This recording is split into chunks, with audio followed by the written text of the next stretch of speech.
That should be all right.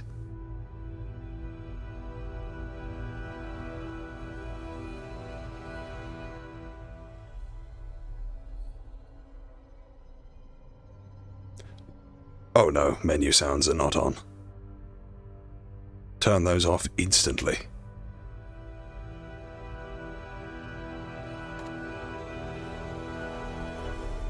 Plunk, plunk, plunk. Okay. I think we're good. Unfortunately, it's very hard to test how a stream will perform until you're, streaming. I wish there was like a demo mode where you could set up a stream that only you could see. Good morning. Good morning. I do apologize for sneaking up on you. Quite hear you. Quite alright. I take it you've, Still waiting for coffee. a coffee indeed. You have one of the, Madari on it, do you? Or perhaps a student? I don't know if I trust any of them with anything yet. Servants, yes. Indeed. Good morning, Secretary. I take it you've been kept abreast of recent developments in Fevera. Still not quite sure what to make of it all. Well, as I'm sure you're aware, Verelden Keep has fallen, but it seems that the forces of General Morgan have been, quick about occupying and subduing the populace. Acteris believes they are soon to move southward towards Swainpole, there to secure food supply. And from that point on, there will be no known weaknesses within the forces of Palvindor. And Fevera, if such a thing will exist in a concept, as a concept for the end of our lives, is very much in doubt. Do you find this to be good decisive action? I wonder what his plan is. We are not the only force in this world who are, shall we say, interested in its continuation. If he's moving so erratically at this time, either he's looking just to display strength and rally more to his cause, hoping to fortify himself out against the end, or perhaps there's something more at play. Who knows? Anyone in this world could find a way to combat the rifts at any point. If he really is after food, that isn't very erratic. It sounds like good strategy. That it does... well, I quite agree. Apologies, I've had much to think on recently. I've been quite distracted. I may be jumbling my words more than normal. Even still, with Palvindor in such strong control of the Central Sea, it may be fitting before long to seek some form of covenant, or amnesty at least. I dare to say a small island like this is ripe for the taking if he does have conquest on the mind. We will have to assure them that, well, we have their best interests at heart and pose no threat. Something I'm sure a good portion of the teachers and students will not find particularly comfortable.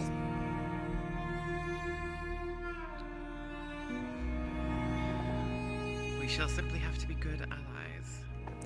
That we will. Assets, not obstacles. I wonder what to say to them.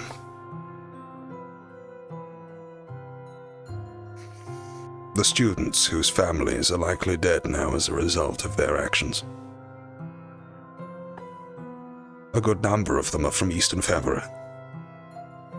They won't look kindly upon playing nice with Thank you. their recent conquerors.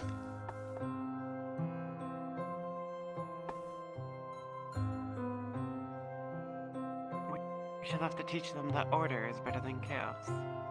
And that for order, there must sometimes be sacrifice. Yes. A hard lesson to learn, to be sure. I had meant to reconvene with you following, Octavian's lessons. I Took to believe you weren't particularly fond of his instruction. Though forgive me if I overstep my mark, Muggy. Find it stifling, to be honest. Indeed. I understand the value he believes that it produces. I, however, feel that... Well... When you grow a tree, it starts as a sapling.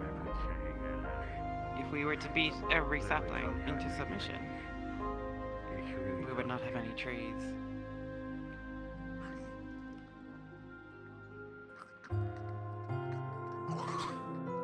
That really is quite the sound.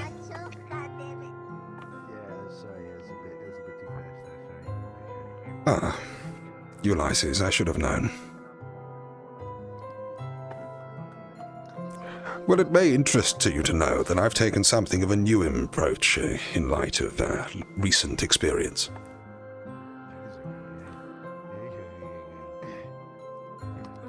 I intend to, and already have, started taking each of these students before me. Ask them about what their dreams are, who they intend to be, how they wish to stand after all of this is said and done. I intend to remember it and hold it to that standard. And what I've learned thus far is that many of them are clearly without vision. With so much suffering in their lives, it's clear that they are new to the idea of being in control of themselves, or anything at all, to be honest. They sound like a blank canvas that we can mold.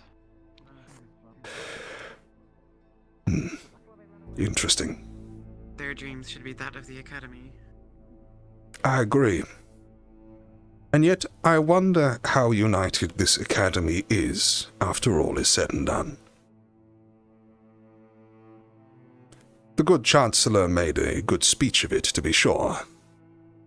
Standing still against the darkness, unafraid. However, each teacher here, I am sure, has their own reasons for treading these halls. Each of the students has their own idea of what a future looks like. Each of them have different ideas of what it is that they should like to save. Tell me, have you put much thought into what we should be doing with this necromancer?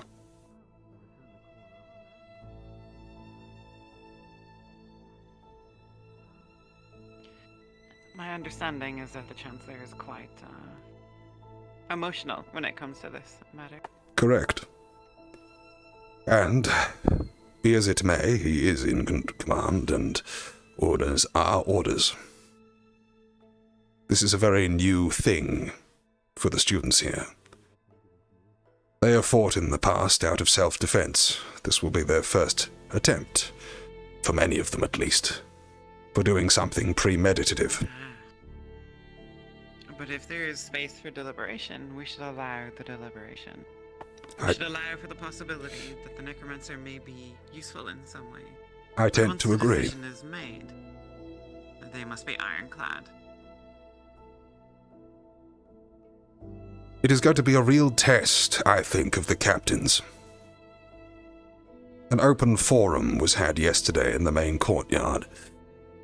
A discussion between all of them, as senseless as that may be. No ground can truly be made between a table of 40 people. It falls... No decision was reached? Absolutely not. I believe another conversation is to be had today if the notes that Malik passed are to be held to. He will stand before the captains and ask the captains how they wish to see things done. Whether or not he listens to them in the end is another thing entirely, but it is the first chance that the captains will have to see if they really represent the views of those who serve under them. So far, they've just been surviving together. I fear that things may be very different for them before the day's end. Well, perhaps some captains shall need to be replaced. Servant, Yeah. come. Of particular interest was one Tel Karas, an abomination by the standard of elves and dragonkin. A Drakari, wings upon his back, forked tail, I and scales. aware. But he's quite well spoken. He seems competent at least. Yeah. Take my cup, please. I'm finished. Yeah. He stands at the head of a team of strong opinions, between Val, Stella, as I believe she is now to be known, the Vaiki, and Sorelia. It turns out they've only just begun speaking to each other in civil terms. He was elected as he was the least offensive of all of them. A sort of neutral ground. I wonder how long a leader picked for his indifference can stand. The captainship has passed to him then. It has indeed a veritable coup, if the students are to be believed at least. Interesting. We shall have to monitor his progress. Indeed. Now Professor, I must take my leave. Of course. I've kept you over long. The docks. Indeed. Have a very pleasant day, Marquis.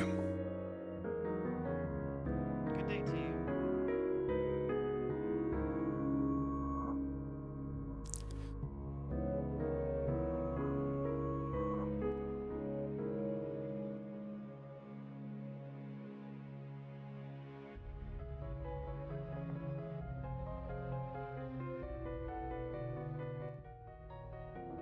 Was me filling Elusive in. She's not been able to make it for a couple of weeks.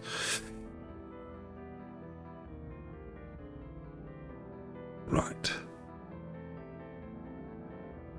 Let's try. We'll stay with this for now. Other people's voices are maxed out. The enchant spatialization's always a bit of a wonder.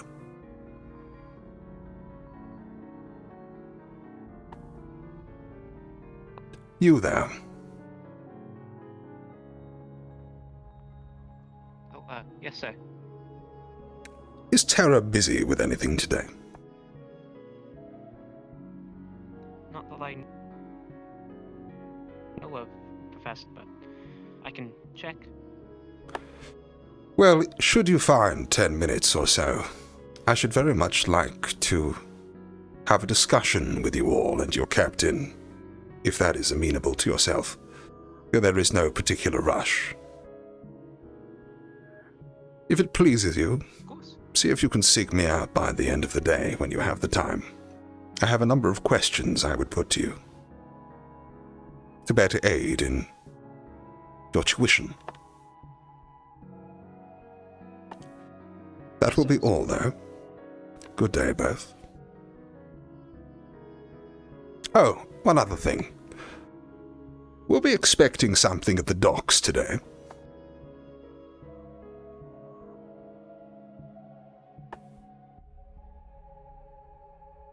Alright, should we meet you there? No, I was simply asking if we were expecting something. It just struck me the Marquis said she would be checking there. We'll be receiving a new shipment of students and supplies, sir. Indeed, a new shipment of students. That's quite the way to put it. Well, thank you for informing me. I will be on my way now. A pleasant day. Good morning, Avi. Oh, hey now. Morning, Mr. Kneller. As much as I admire your penchant for hurdles, perhaps use the regular walkway from now on, yes? Yeah, I'll make an effort to do that. It's just a bit of a habit. Of course.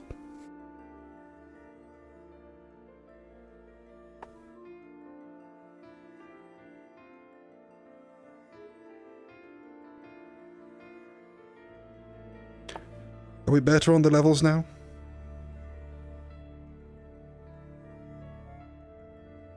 Yes. Spirit 161 recommended all of the music you're going to be listening to today. He did a stellar job. Ooh, that was an occlusion bug if ever I saw one. Ah. I, however, will be steering well clear of the docks. I have no interests in repeating that lagfest of everyone in an open plain. Who to prey upon today, then? I've spoken to Aqua. I know that Luca is here today, along with Bringus, so Umbra is on the table as well. But equally, they have important mingling to be doing with the new students.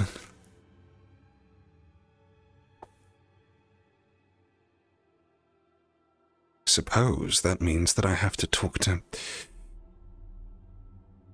Ignis. Oh, wonderful. It should be amusing, though, to say the least.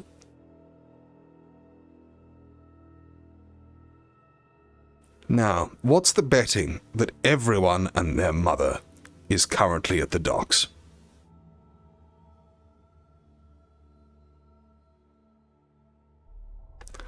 I give it a strong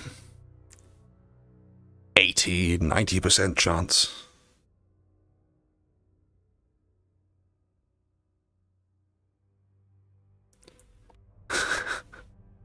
Quiet as the grave in the school, apart from 4 or 5 people. Yes, I dare say there they are. In that case, I shall loom menacingly, so as to make my presence known. Only fitting that I should haunt the place, after all.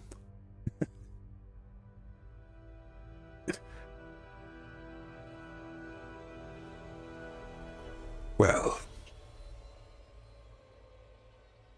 if there is no one to be seen, there is energy to be saved. I'm sure none shall mind if I discorporeate. A welcome relaxation for this time in the morning.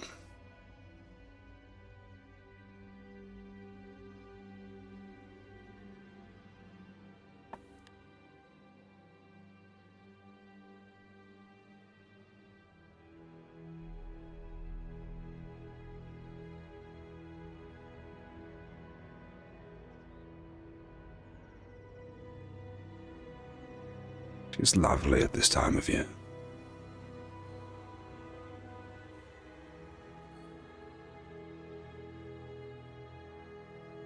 And there we have it indeed. The ship is in harbor, along with the world and his wife. Good heavens. A veritable congregation. Good thing we don't have anything like an enemy necromancer to contend with. The sort who might be waiting for us all to be in absence so he could assail our walls unaccosted.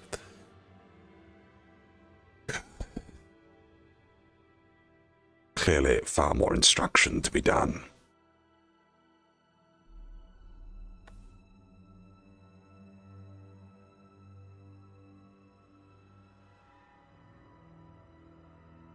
Very good, then. Let's see which of the useless we shall be greeting today.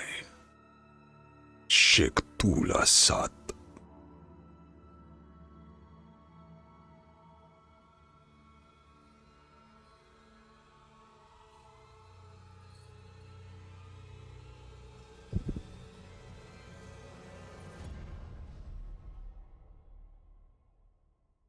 More gathering around the teleporter. Miss Bellacosa doing her best to seem present and important. Young Murtesh running around, hopefully making a nuisance of himself. There is Umbra and Terror. More rushing around from the stair, I'm sure. And there they are. Unfamiliar signatures. At least that's something to do tonight.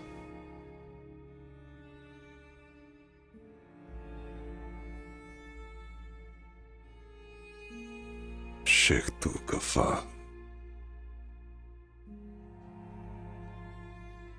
But where are you headed?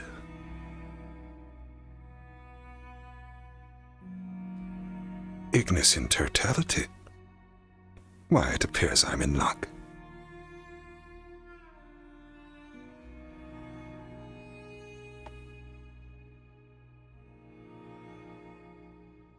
Billette tous.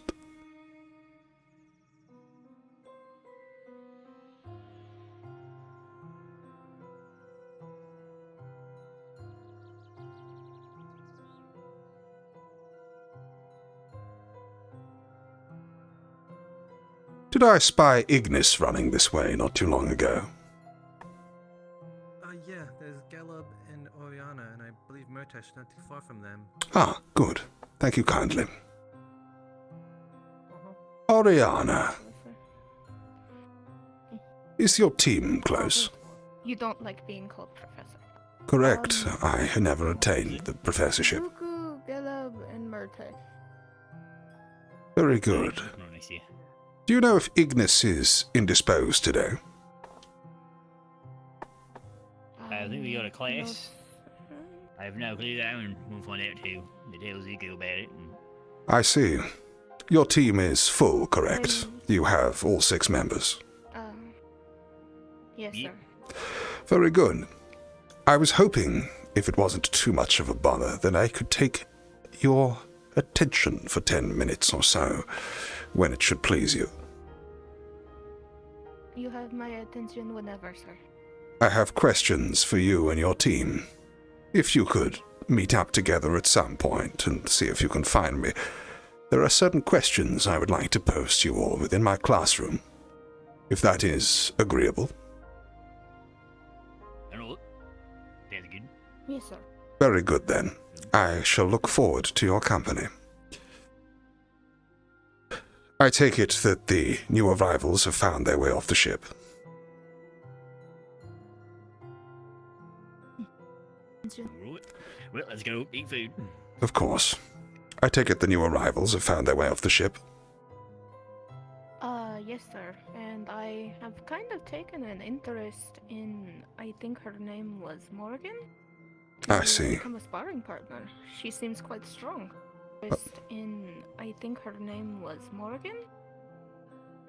I see.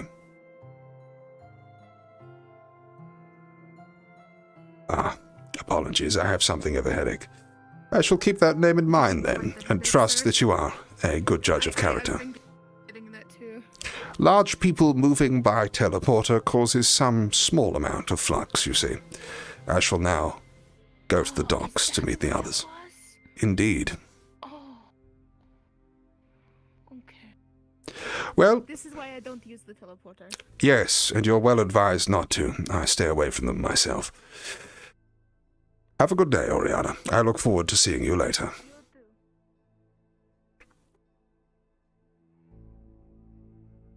This is very strange for me. Usually, the way that I have the audio set up means that it's like ridiculously loud for me. But it appears with this setup it's for substantially quieter.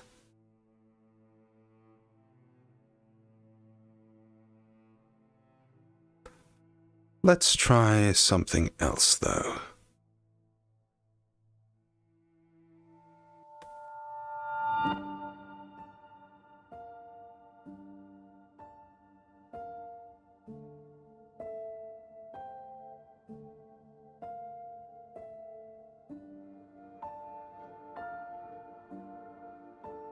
Tell me, when I do the scrying thing, could you see the screen which I'm seeing the projected image upon?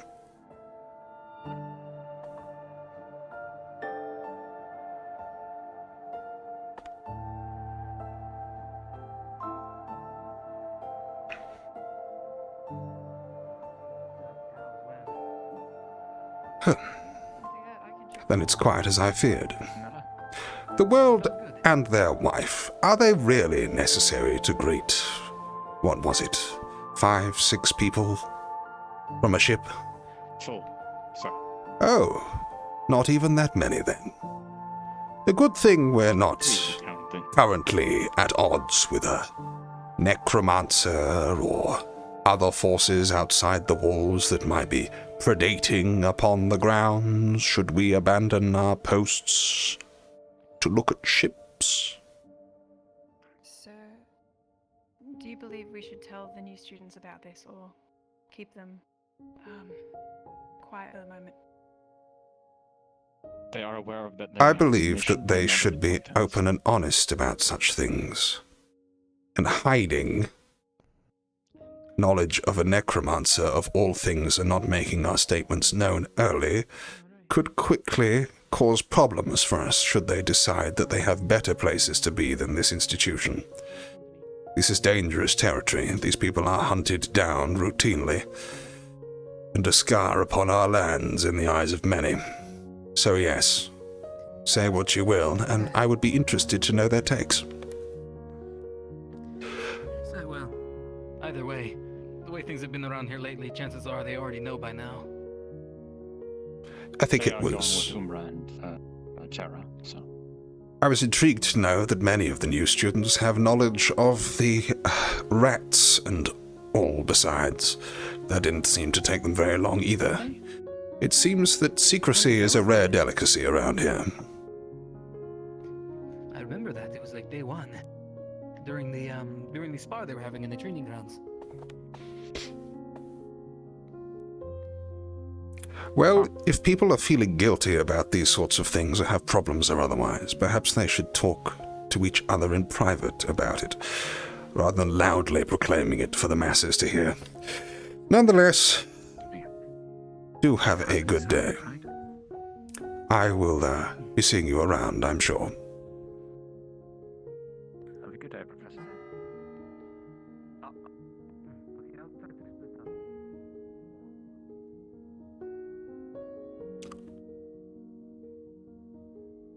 Isn't this soothing? I like this piano. Yeah, it's just black with people on it. Obviously, you're rendering another camera, so rendering anything else is kind of more expensive. I may set it up eventually so it's see-through, but I found it actually easier to pick out figures against the black background. I know Faye in Neon Divide has a setup which is more transparent, but I find this is more suitable for my needs. I keep it reasonably low resolution just for performance as well.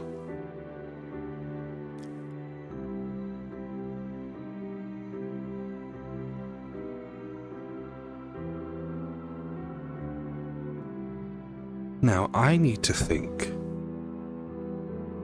Who is it who's likely to have a problem? Well, I don't know, I need to know who's going on this mission first.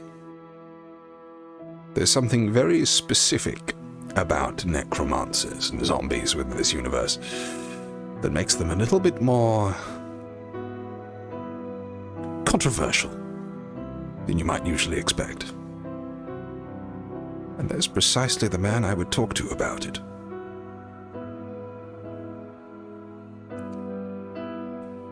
Good Professor Acteris, are you late at all? Yes.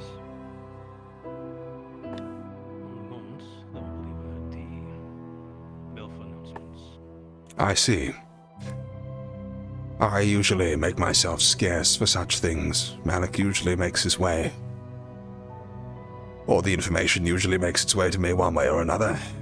There was something I would detain you for a moment, if I may. It is clear from the conversation had just days ago in this very courtyard, that the students don't quite understand what it is they're dealing with when it comes to the necromantic arts. And yet soon we, in all likelihood, expect that they will be taking action against the undead. Many of them have shown Good day, students. Only souls. Was announcement so brief? Oh, we're not the captains. We're just taking them to the I see. the can you read? Yes.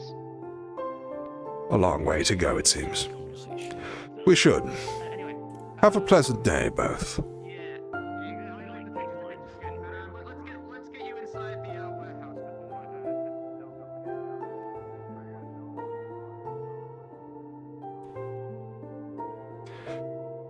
Well, as I have seen before, these people are not soldiers. Many of them still, it would seem, hold problems when it comes to killing, as unpleasant an act as that will ever be.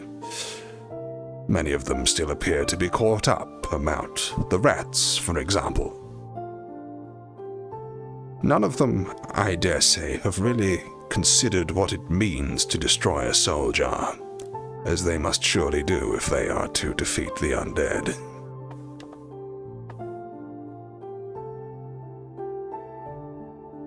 I do wonder, in all your years, have you ever found anything that makes it easier?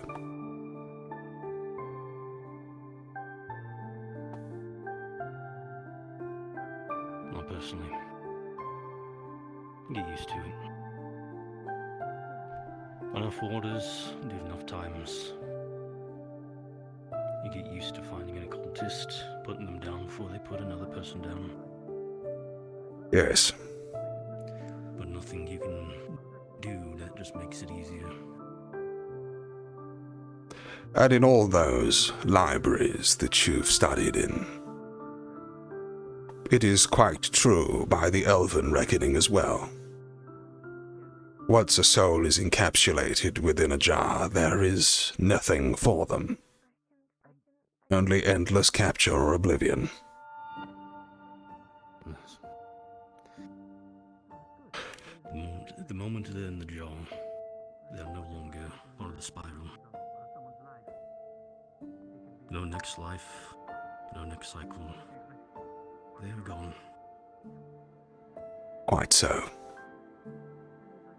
Then it appears my studies have not betrayed me. It is a difficult thing, convincing.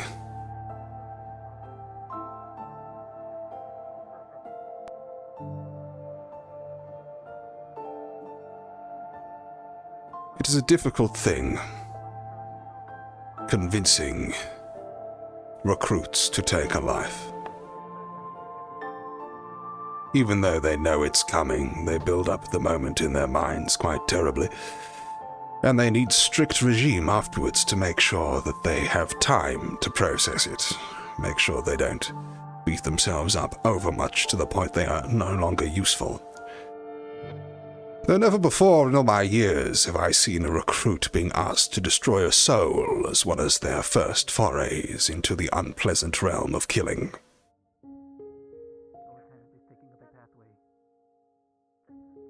As far as I'm concerned, the souls themselves are already destroyed.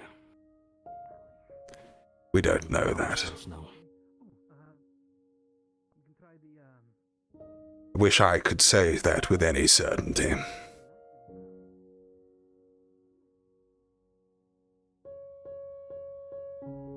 Tell me, what do you know of the devouring?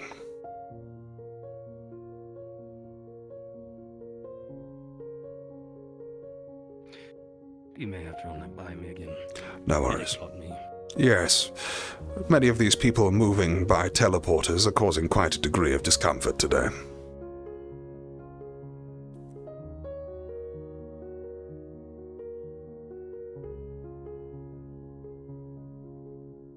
God fucking damn it, can we just remove them, please? I do apologize, a great many people are moving by teleporter today, and it's causing a not insubstantial amount of flux. Nonetheless, as I was saying,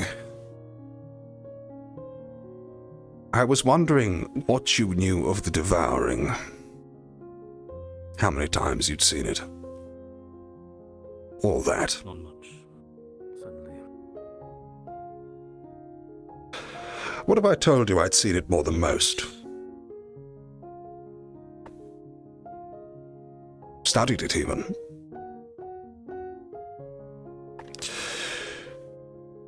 One of the remarkable things about the devouring is its ability to persist long after removal from the source of magical energies that drives it. It affects the mana signature of an individual first. Their very being.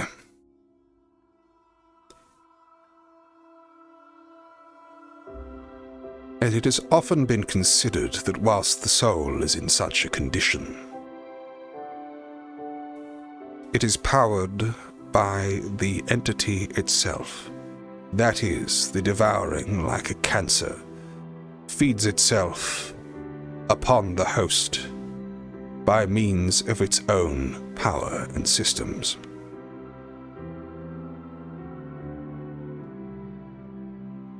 The individual becomes the source of the occult. It eats them from the inside out. And they are like as not themselves the whole time it happens. Be that minutes in extreme cases, or hours or days.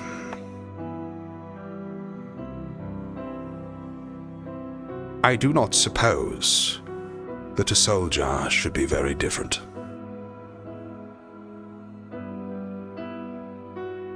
In all likelihood, they are themselves, even now, suffering, fearful.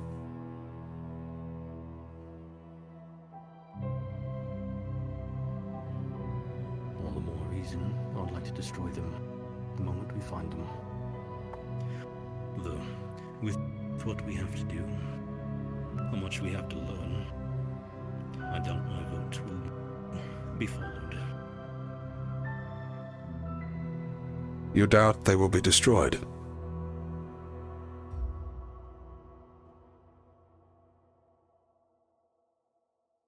I fear so. It's not every day you get your hands on one. Correct. And if we have occult studies here, I don't know the full curriculum. I don't know what other people they're looking for to hire as professors.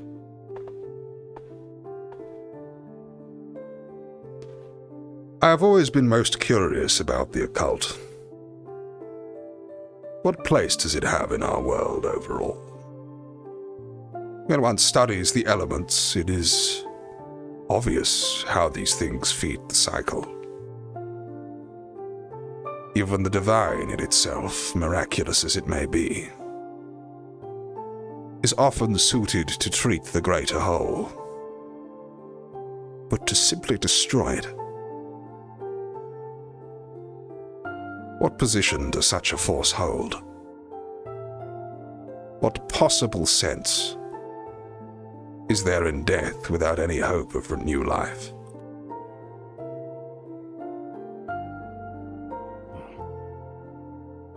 We ought to look at it purely at an elemental standpoint, such as with magic.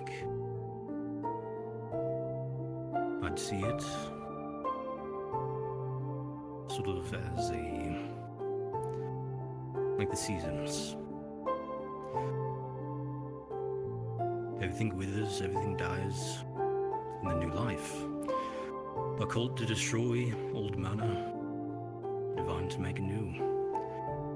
However, I don't believe that is a process we should have. I see. I'm largely against us having the option to destroy. And a great many scholars and people and lands agree with that very viewpoint. Is that what this is, then? Is this the winter of Australia? The great culling of life before something new begins?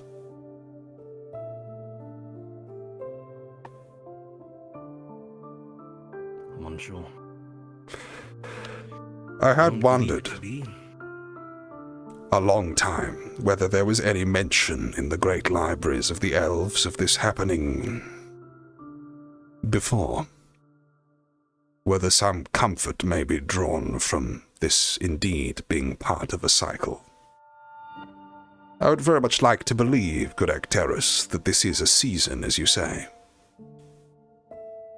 But I rather fear that Estrella is simply broken.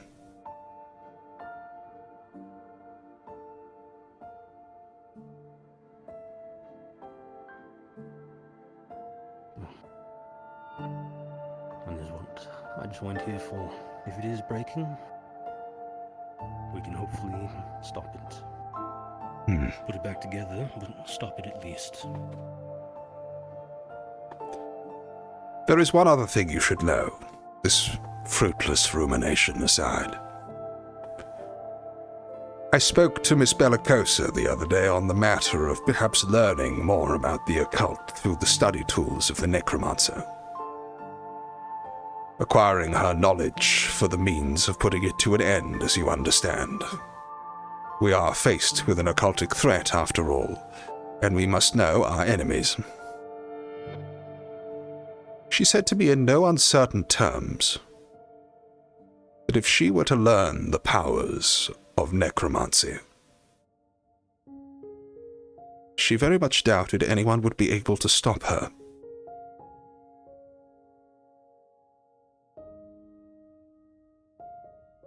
I mentioned this to you not to scare you at all, but surely, given your years, you're aware of the impact of power without knowledge and experience.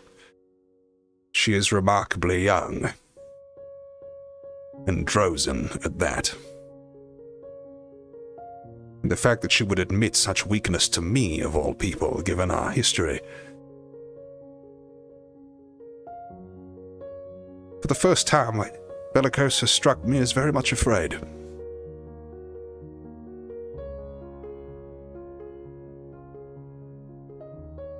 I doubt she will hear it from me, but I very much think she may benefit from your wisdom, if you should choose to impart it. If it is asked for. Indeed. Yes. Very well, I shall not detain you any further. Thank you for entertaining this young mind with your learned stoicism. Good day, Professor Acterus. Good day to you as well, Frederick.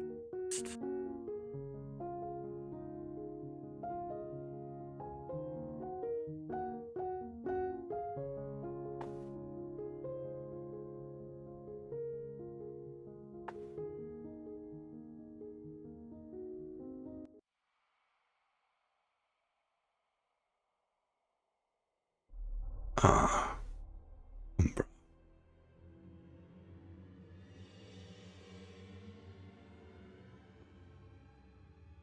Are you looking for any in particular?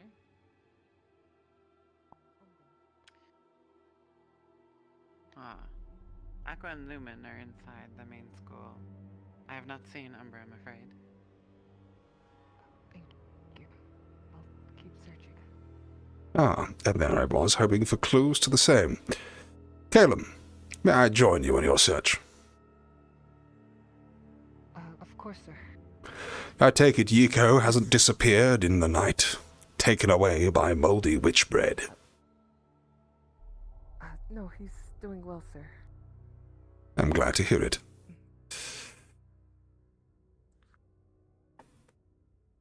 I'm surprised that you're not taking advantage of the time to ingratiate yourself with the new students. Surely several of them at least are destined for Umbra. Yes, sir. I was feeling a bit sick, so I went to the restroom. I understand. They were gone. Do you know if you are likely to be picked for our next foray to, this village?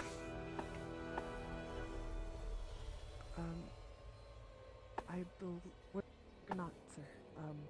Bro was a part of the scouting team. I see. What impression did you get of this woman? I didn't see the witch at all, sir. I see. Eco and Angel could probably tell you more. I found your wayward team. They're inside, coaching the new student. Ah, as expected. Thank you.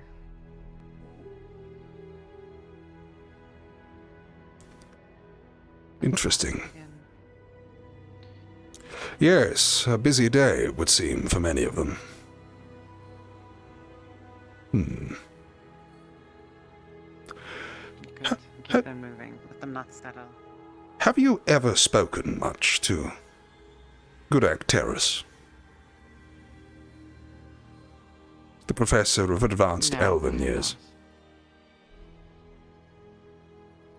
He isn't really a man of many words. No.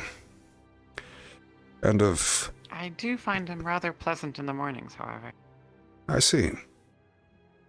I was just talking to him on a number of subjects. Have you ever been able to get much of an opinion out of him? Only dry military dogma. Yes. Then it wasn't just me. Morning. Good. Well, at least I'm knowing I'm not smelling or something like that. Or particularly revulsive to elves. Very good, then. I should think not. I have a student to chase down.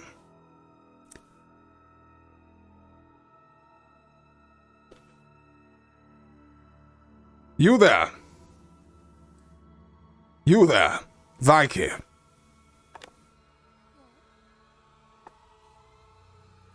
Are you headed anywhere in a particular hurry? Classes, perhaps? Yes. I was thinking for the potions class and then later do training. I'm currently working on a new spell. I see. Would you mind if I detain you for a moment? Just a brief conversation. Excellent. In that case, we may as well make haste towards your classroom at the same time. No need to waste the trip. I shall follow you. All right. Tell me, I have been thinking a lot the past few days about your newfound leader, Tel Karas. Did you vote for him to assume this new position he holds? I did. Then he must have made quite an impression on you in not an incredible amount of time.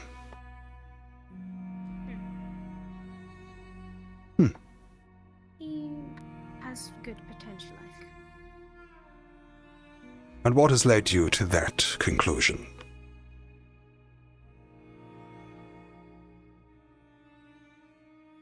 He seems competent. Really? What's he done? I mean, he's...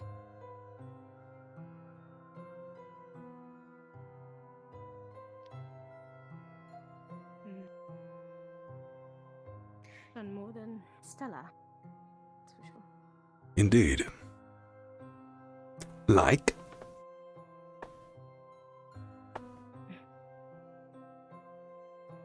Shown genuine interest in the rest of the team, and not try to, steal Bombadil's walking cane. Ah.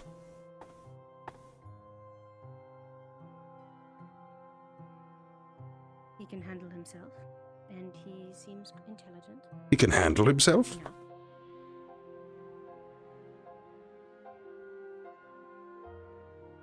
He survived this long. So did everybody else.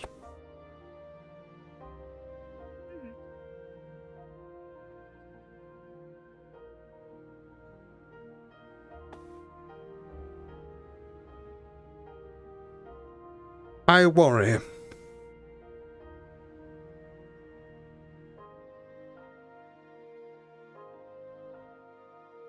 About, sir? I worry a great deal. but tell Karas in particular. Has he ever stated an opinion untoward? Said something not liked by others?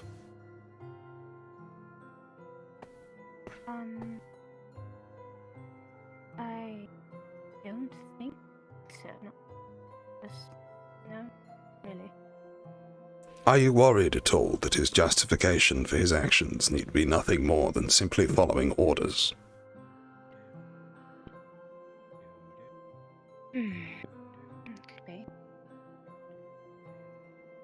Interesting. Well, I said I should not detain you over long, and I shan't.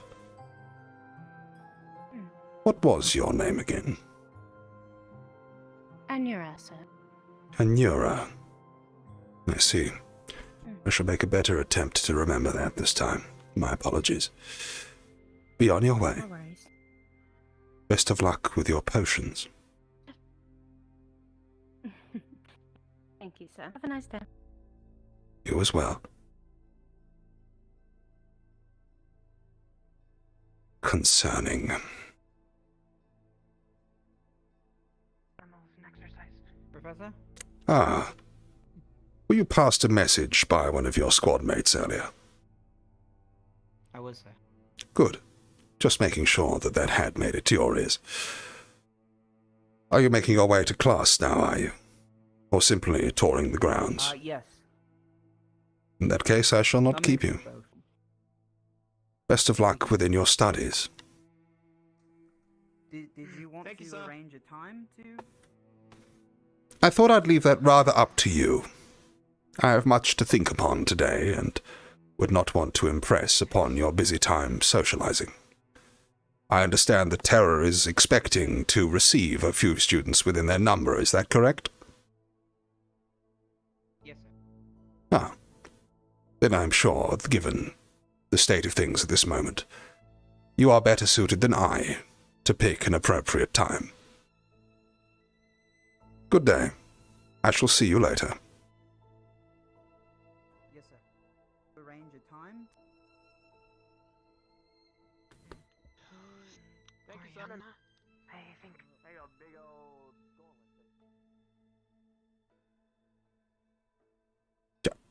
What about that did he not understand? God damn it.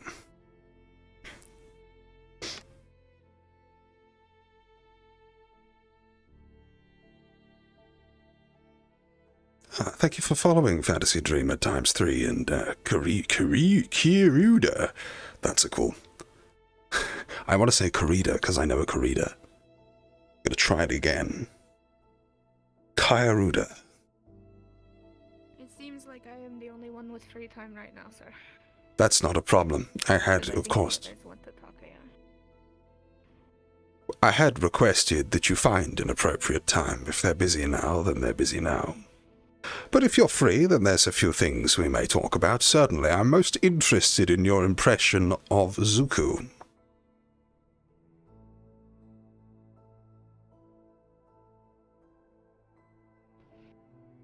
Your impression of Zuko, my apologies. I seem to be getting terrible headaches today. Also, sir, real quick, your eyes might be on ultra after an update happened if you check real quick. They needed me to write a whole essay to teach them. Good morning, Professor Kneller. Good morning. Oh, another bell. Good morning. Good morning. Good morning, sir. Are you on your way to lessons, all? Just Or? as requested. I have no idea what we're doing. Right. We're on our way to the library because someone doesn't about know to how to take spell care. etiquette. Yeah, isn't that crazy? That will She be wouldn't the teach us marquee, here. I'm sure. Yes? Thank you.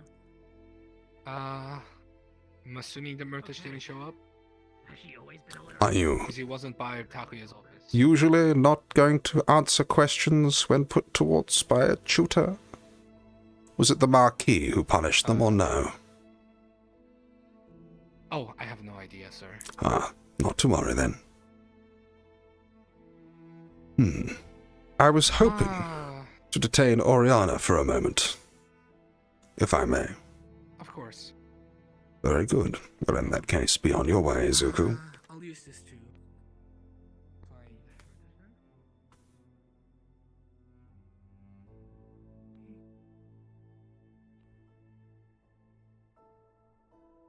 I do not believe there is anything particularly strange with my eyes, but yes. One moment.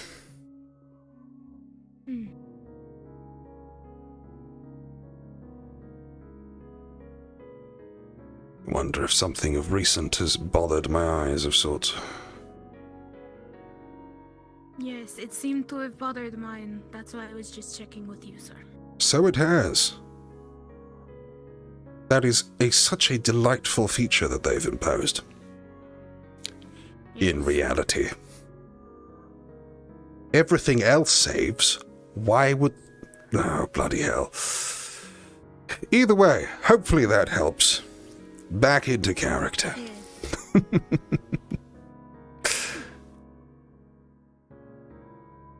It appears that you, as many of your companions, had to make the decision of which team to join rather faster than has been the case previous.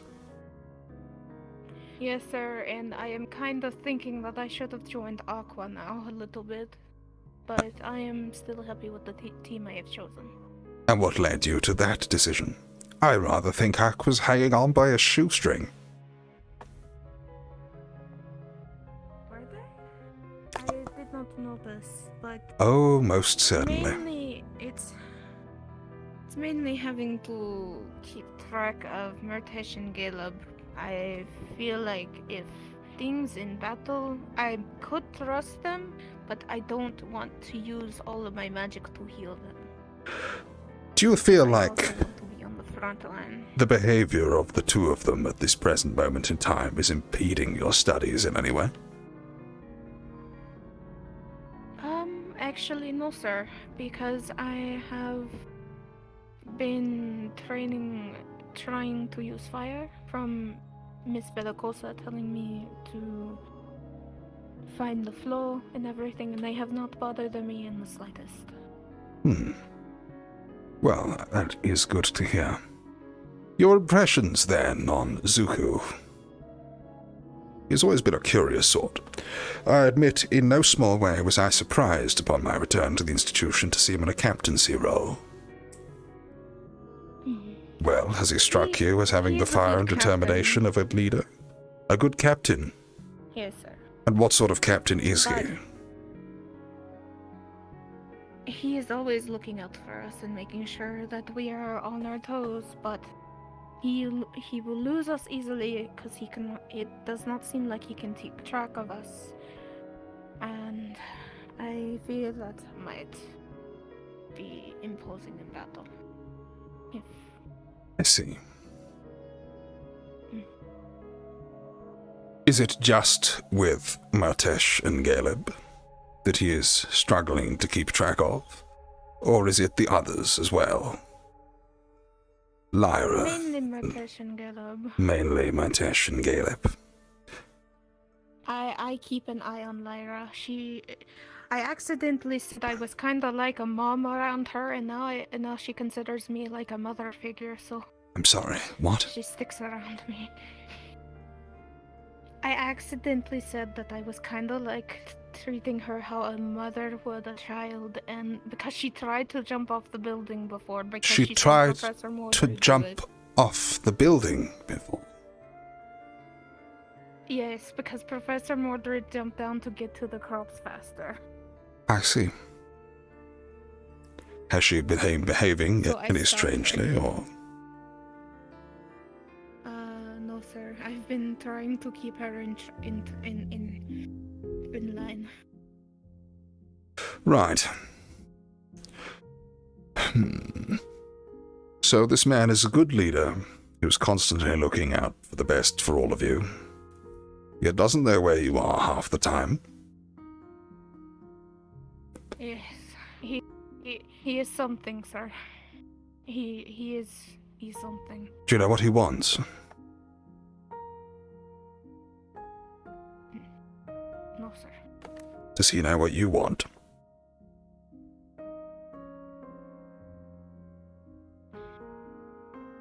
A little, but I like to keep my secrets. Why?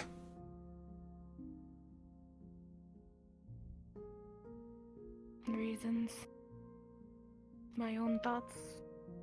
want to keep to myself. Your thoughts, yes. I dare say we'd all be in trouble if we let our thoughts wander. Yeah. However, our hopes are a different thing entirely. We shall speak on this later on. I had wondered if Zuko had the charisma and personality to be able to deal with those people he finds on their team. Lafron is an imposing figure. You yourself appear competent. I dare say I was singing your praises and recommending that people take you onto their team. Caleb appears to be all well and good, and Matesh clearly trains extremely hard. But do you fear he doesn't quite have the personality required to command attention from such figures?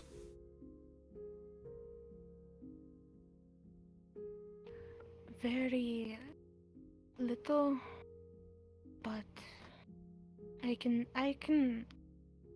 slightly see potential in him if he can get stronger and actually learn magic.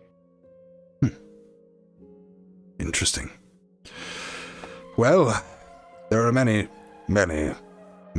mages in towers who study magic. I dare say it does very little positive for any of their personalities, at least many of the ones I've met. Reading books all day with big ideas very rarely made anyone a more approachable individual. But this has been an interesting and enlightening conversation. I look forward very much to speaking to Ignis later on. Yes, but one thing I was quite curious that Zuko never thought of. We had a little meeting in our dorm. Has no one thought of putting the necromancer to sleep with a sleeping potion? I'm sure they have. And then we can question her.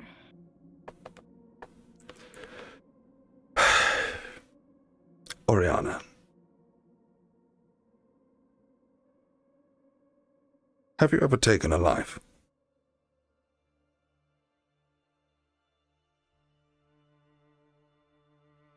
No, but I have had one taken from me. I dare say there are a few of us in this day and age who can say any different.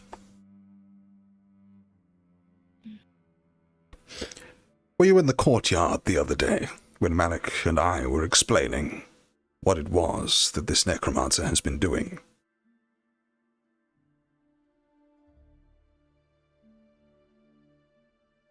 Yes. Then you're aware, then, that these undead servants she calls a family are fueled by none other than the souls stolen from others, that these souls are unrecoverable, and that in order to put a stop to this family and to put a stop to their suffering, we're going to have to ask students to not only take a life, but destroy a soul.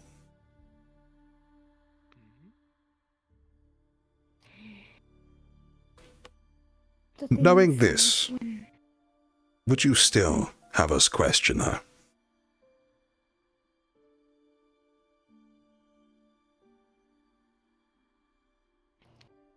I am in the middle, sir, because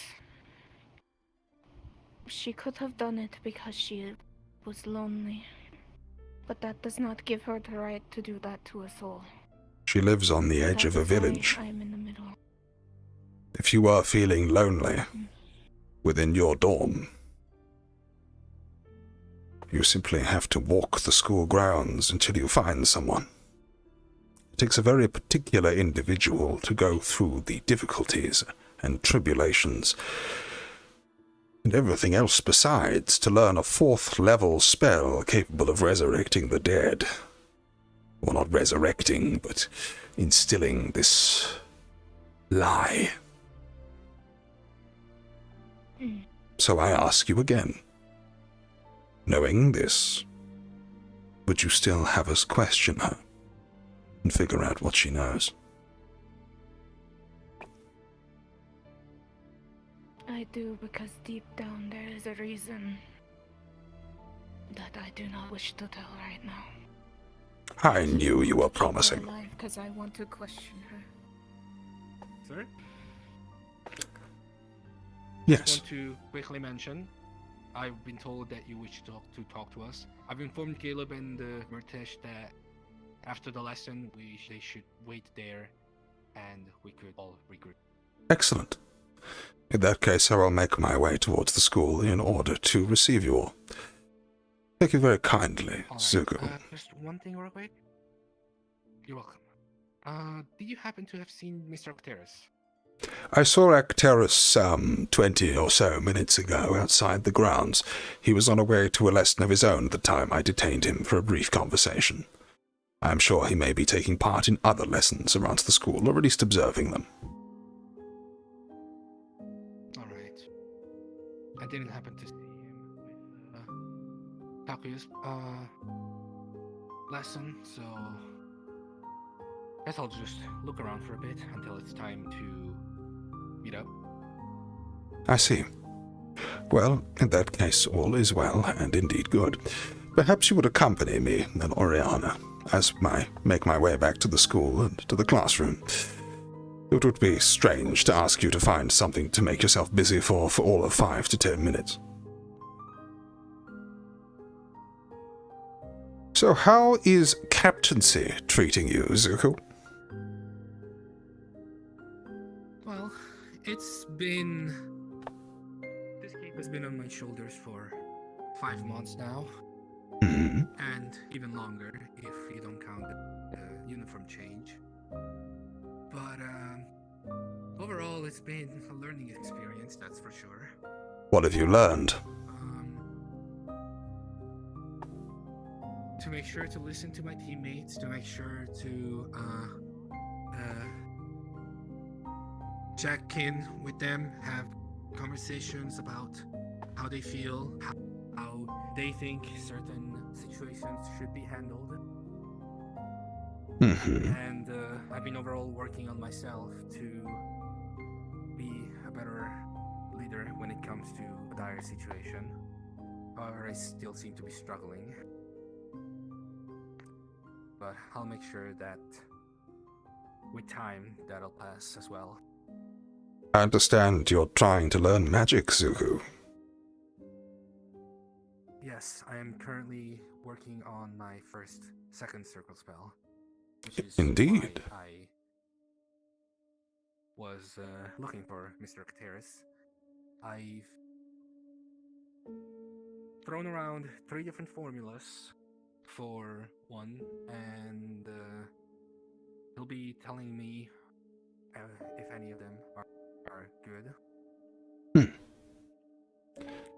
And what is it you're hoping to achieve?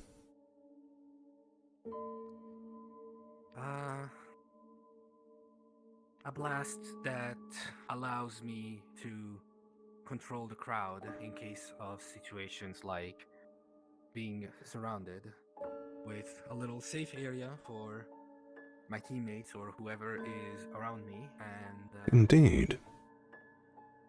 powerful enough to blast enemies away. And what would you do about this necromancer?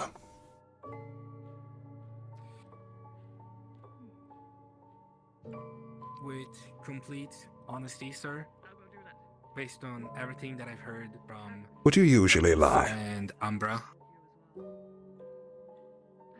Sorry? Would you usually lie? Not necessarily, sir, no. Not necessarily. As far as I know, the only times I've actually lied has been for very trivial matters, such as when I was a kid and my little sister found me something I shouldn't be doing. You know full well that's not what I was asking. Do you perhaps mean that the students might be lying, or that the necromancer might be lying? No, no, no. You simply said, to be quite honest, as if it was a remarkable thing that you would be speaking the truth. But that aside, what would you do with this necromancer? As of everything that I've been told, I still don't think that she should be our main priority. While she is indeed a threat, I think the cave is what should be dealt with first. And as Oriana has suggested, a sleeping potion is something that I'll be bringing up with the other team captains. Seems to be a very effective way, and it can be done through different matters, such as maybe slipping it onto a teacup, or maybe even shooting a dart with some of the potion on it. I don't know how effective that'll be, however, or how long it'll take to make. That's an interesting idea, Zuko. And tell me, say that we detain this necromancer. We hold her fingers down. We place wards. We observe her within a cell or some other secured accommodation. Say that we found out everything that we needed to know. The secrets to necromancy, where she learnt this power.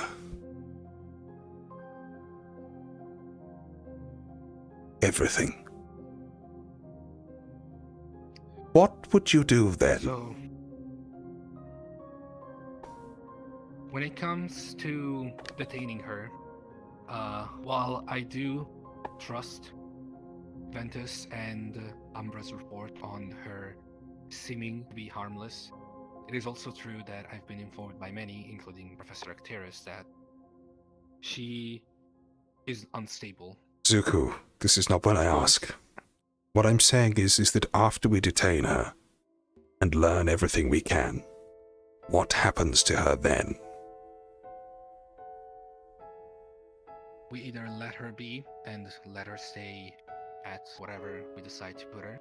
Let her be. Or if we Or could if not we just allow that, because she would probably go after others, and we might have to end her life. And that's why I was bringing up what I was talking about before. I still think that she should be dealt with. However, I still think... What do you mean by dealt with? First. I mean, kill her, sir. She's a danger to the school. She's a danger to us. She's a danger to the village. So, you would have us detain them. Learn what there is to be learned. And then kill them.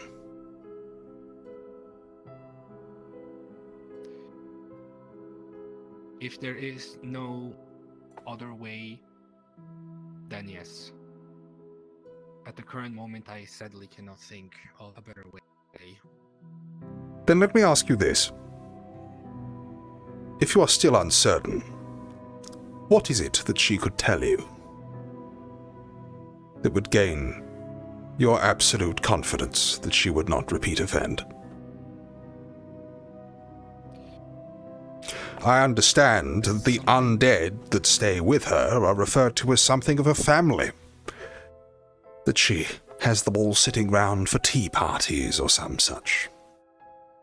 Those corpses are powered by the souls of the decaying, of innocents who've fallen prey to her wickedness. Surely these undead cannot be allowed to persist, given that their each waking moment is an act of unfathomable cruelty. Do you think she will react well to us removing her from her family she strived so perilously to construct? I believe, on my side, put her under the sleeping potion first, and then take out the undead. If I may,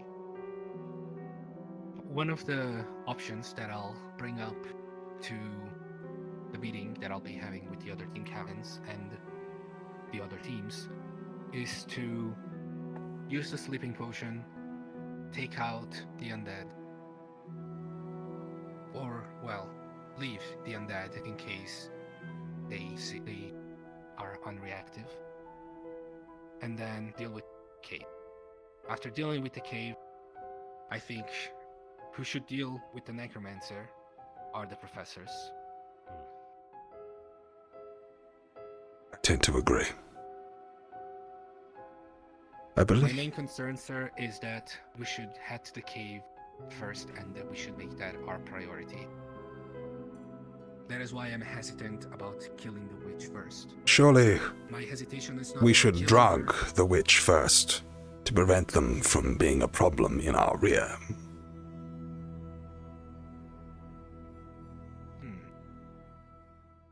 So, I think so. whichever way we look at it, it appears that some of us are going to go into something of a tea party. I will bring up personally that I am one of the people that will be stepping up to go face to face with her and have this so-called tea party. If anyone else will want to join me, we will discuss about that in the meeting. However, I am certain that we'll be making sure our professor is there with us in case a retreat is necessary. Certainly. I will accompany you myself. You are all still I would like to join. That's great. but young'uns in the Discuss, matter of protecting yourselves from the arcane. I am best suited to defend you after all, but certainly a smaller group would be beneficial. And if I may, it may perhaps be better suited to those on the diplomacies team. An estimation of a team that I was thinking of involves me, likely Laterial, in case we need to shoot his flare attack to alert the others, and I believe Yuki. I think she should be one of the people that should come along, as that would be a familiar face to the necromancer. Do you think that all of these people would be able to remain stone-faced, knowing what we were doing? Yes, for the time being, you are simply putting her to sleep. But her falling asleep is tantamount to us killing her. We have already agreed that is the eventual outcome that we're aiming for. So, do you believe that this team would be able to remain unsuspicious? The only doubt that I currently have is Ethereal, and that is not because I have something against him, but simply because of how he tends to get... How does one say it? He tends to babble a lot. And if he lets something important slip, as for example the fact that he's from Favira, that might anger the necromancer. That very well may. As I've heard from the report, she seemed to have been chased out of Favira because of her practices in necromancy. Unsurprising. I, however, have my own concerns. One moment. Yuki. Yuki. May I bother you for a moment? Then I'm day, Professor Kneller. Good day. Yuki, I need to ask you a very difficult question. I'm gonna leave it to be. No. Kiki. And I'm sure I'll have Ventus quizzing me on this conversation later, because she's left you alone. Brilliant. Do you mind walking with me to the courtyard a short distance? Okay.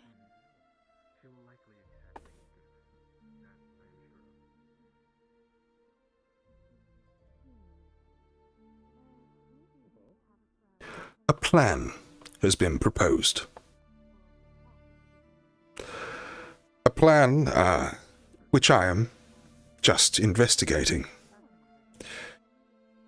I should point out, before anyone gets the wrong idea, that this is not my plan. I am simply investigating it. Do you think that you could go to tea, exchange pleasantries, shake hands, smile, act normal around someone you intend to kill?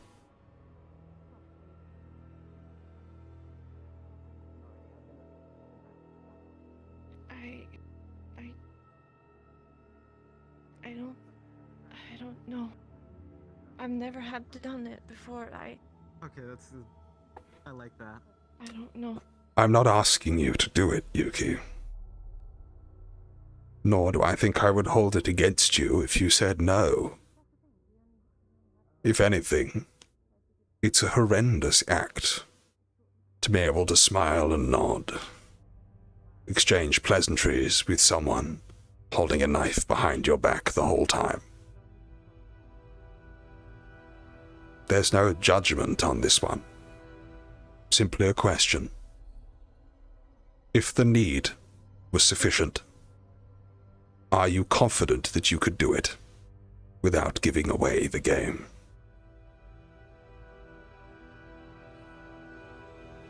It depends on the circumstances, sir. If you're talking about a specific kind of event, a specific kind of what we're gonna do, if it's my team, I couldn't.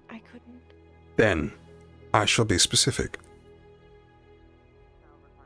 There are certain people amongst the student body who would have us drug the necromancer to subdue her, then to go forwards into the cave containing the dreadworms, wipe them out, and pull her unconscious body back here, there to learn everything we can for her, before eventually putting a bullet in her head.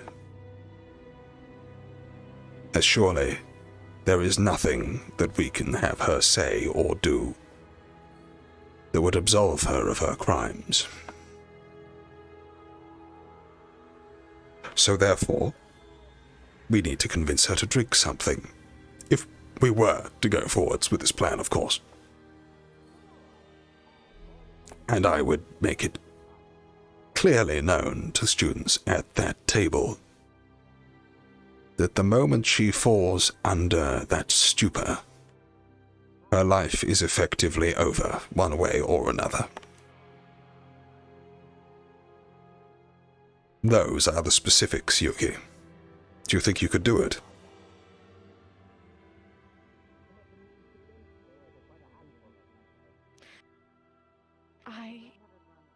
If it was no other choice. There is another choice. No other way. The other choice is that we simply wipe her out, with no need for lies or unpleasantries. We knock on the door, cry to her that the end has come, face off against whatever magic she has mustered, which will not be insubstantial given the skill and power it requires to animate a dead corpse. And then, when her mana at last exceeds herself, we put her down, torch the house, and leave the whole rotten business behind us. But that's almost the same thing, though, Professor. Even she comes here and dies, or either she dies right away. So it would seem. The same thing. Well then, do you not think she deserves to die? I think she has the right to live. You do? I haven't seen... I talked to her. She haven't done anything to hurt anybody. She just wanted a family, and from what I heard, the mayor gave her those bodies, and she didn't do anything to them. Yuki, I heard the same report you did. However, I'm afraid there's a piece of this puzzle you're not quite putting together. When a body falls, the soul quickly dissipates. It leaves the body. It returns itself to the elements which formed it. That's the natural way of things. I'm down here. The undead are powered by soul jars. These are souls which have been forcefully taken from an individual and stored within a vessel. This vessel then acts as a power source. There is no removing them from the vessel. Once they are in the vessel, they are, for all intents and purposes, no more. This isn't death. This is ceasing to exist. Final. If there is an afterlife, they are denied it. Each of the undead, each of her family, has an innocent person's soul decaying even now inside their heads. When the time comes that the students are asked to dispatch of them, they will not be ending a corpse's movement. They will be fundamentally destroying a soul, an innocent soul that didn't ask or want for this. Yuki, where did the souls come from? Does it matter? The fact that she's using necromancy, that there are undead thralls around her, is proof enough that she has done the unthinkable. And as a result of that, your kinsmen, your fellow students, must do the unthinkable as well. Knowing this, do you still think that this woman has this right to life? So, you're saying if we killed her, the souls will go back where they came from? No. Unfortunately not. If we kill her, what control she has over the undead will cease. The souls within those bodies, at that point, no longer under her thrall, will likely go haywire. Either because they've been too burned away by powering this body, or through the sheer horror of realization of where they currently are and their current situation. They will be faced with the absolute terror of what she's done to them, and the oblivion which will soon come to them. And they will likely do the one thing they can do to end their existences. Attack others. Get people to fight them. All in a crazed effort to end their own cursed existences.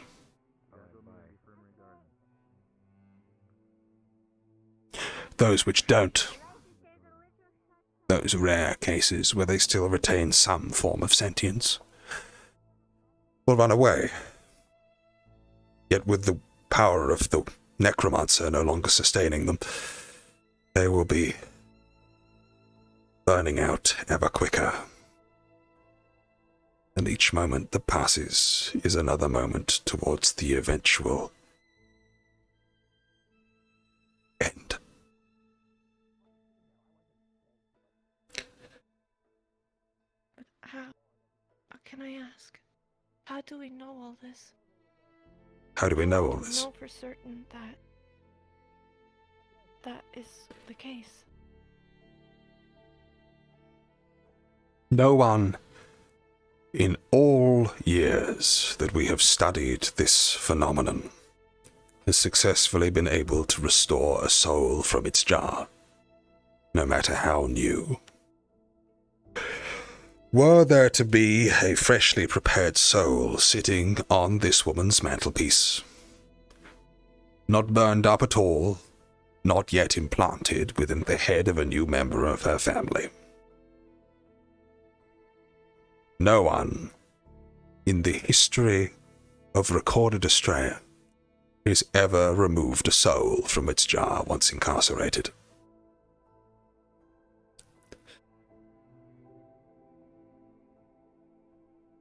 It is a terrible thing. What if that is not her doing? Maybe it's the mayor's doing, because he was the one that gave her the bodies.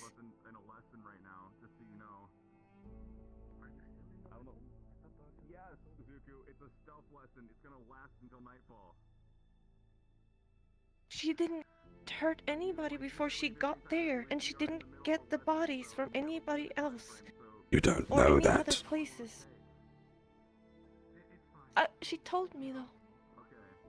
And it was the 6 bodies that were missing. If the mayor is cognizant of what it means, if it infers that he gave these bodies when they were freshly dead, such that she may have a chance to recover their souls before they pass on, doubtless Malik will insist that he too is brought to justice.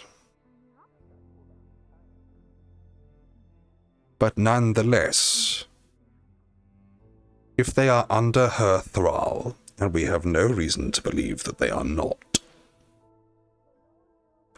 then, should we kill her,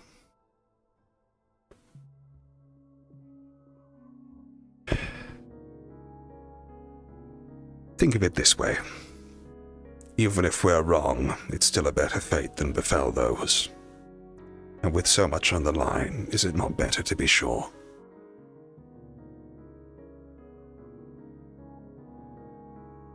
But you said it yourself. Then we're kind of determined.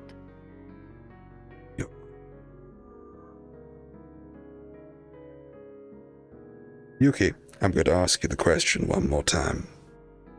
Do you think that if you were asked, you could sit down to tea with this woman and drug her, knowing that in doing so, you are bringing about an end to her life?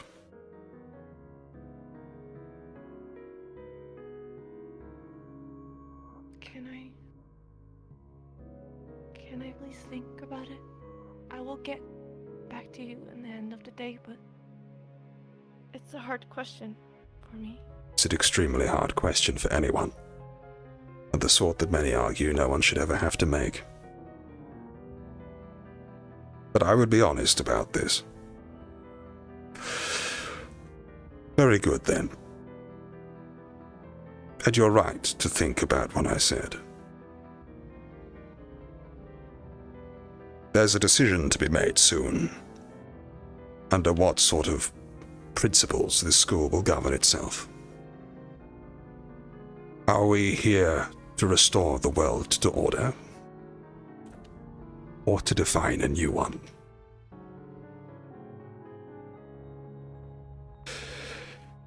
I await your answer, Yuki. And if should the question prove too difficult, I will simply assume it's a no. Thank you for your time. Get to you back. What happened to your wrist, by the way? Oh, I fell, but it's fine now. You fell on the circumference of your wrist. Yeah, I fell on my side. And some rocks over there. Well, I hope if you do sit at this table, your story is somewhat more convincing. Be on your way. I believe I've kept others waiting long enough.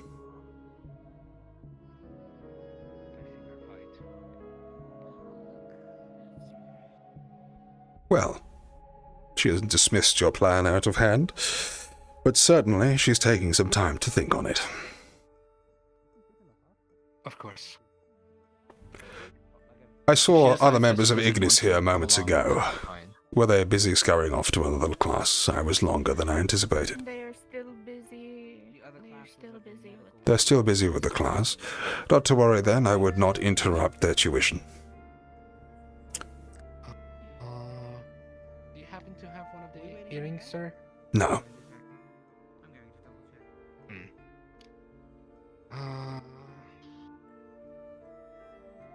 It's gonna be a little difficult, but I'll try to find a way to contact you once all of the members are. Yes, I'm afraid the earring had some teething difficulties. I'm hoping that something will be able to be remediated before long. If you do contact the other teachers, though, I am usually relatively easy to find. But yes, in that case, I shall abstain you no longer, and do find me when you are available. I had hoped by the time I was finished conversing with Yuki, they may be free, but it appears they're clearly taken by other activities today. I am sadly about to be taken because I am going to the potion making. Of course. It's okay. Not to worry then. Remind me, who was the other that you suggested for this little enterprise? Lothariel. Yes. I'll see if I can find them. I don't suppose you've seen them around. I believe last time I've seen him was in the class with Mr. Tahia. Very good. So I'm assuming he's with that group. Ishte Telok.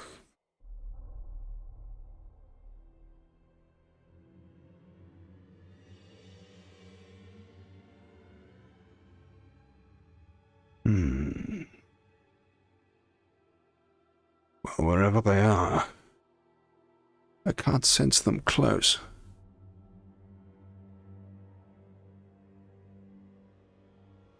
Oh, they did rush out a few minutes ago, so they may be off somewhere like the training grounds. It is good to see that Umbra are quick about ingratiating themselves with the others, though. I shall head to the training grounds per your advice. Good day.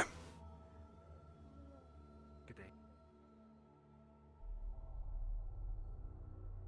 Good heavens. Excuse me, Professor. Yes, do be careful running indoors.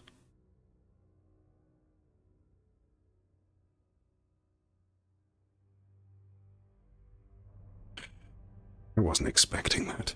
Shit. Fuck. Heavy conversations today. Heavy conversations. Hello, spying gecko. Oh, good lord. Thank you for following Eel Twins Casperon. And Caspertron. Very kind of you indeed. Let's try things over again. How are the music loops? I want to add a few more bits and pieces to them. Hopefully it's not overbearing.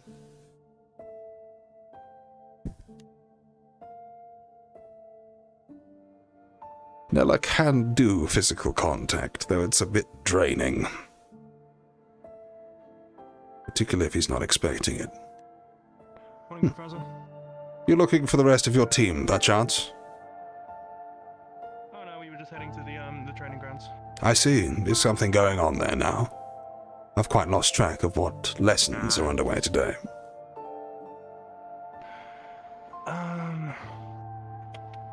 I don't know myself, but we were just gonna head over there to do some training. I see. In that case, I'll be glad to watch. I don't suppose you've seen Lothariel in your travels? Lothariel? The young elf. White-purple hair from... No, not recently. I see. Well, do not let me detain you. I'm sure you're eager to get to your training.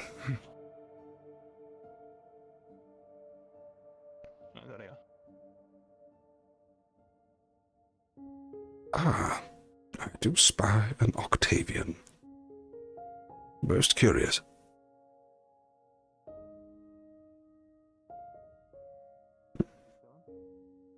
Yeah, I was just asking someone to stab me in the chest. What? No? No, Solus, it's okay, remember? Oh, it is, you're right. Mm-hmm. I should do that. You sure you're ready? You want me to call you a bad word? If you're up on one foot like this, and someone hits you, you have nothing to brace you. Not just bracing, but you wouldn't even be able to move back. You wouldn't be able to move. I love that shield thing. It's so cool. I suppose that's the better way to teach it. Give you a reason why you're dodging. I'll use my fist. Others will be using weapons. It's the right way to do it. Listen, Avi, it's what we mentioned before. Your opponents do not care about your personal feelings. They're gonna go in for the strike. They're gonna try and kill you. In this case, you're lucky that Professor Caldwell didn't do anything harsher, right? But an opponent that was acting to kill you would have easily slit your throat, stabbed your body, anything at all. Curious choice of weaponry. So, as you mentioned, you having your foot up lets your guard down. You can't move. These are barely to be considered axes. It's one thing to hop around. More like a punching spike. With the weapon that you're using with... Actually, I wonder what the weight of that is. Is it a light weapon for you? Which one? My polo or my... Yes, exactly that, yes. It is rather light, but sturdy. Sturdy, alright. Makes me wonder if there is a possibility of you adding weight to your weapon with your magic. Not with what I have. It's just a divine projection, so it's practically weightless. So that's my question actually to you, Professor. I mean, I'm sure you're probably more well versed in this. Is there magic that can Things add appear weight to be to the handled here. projection itself?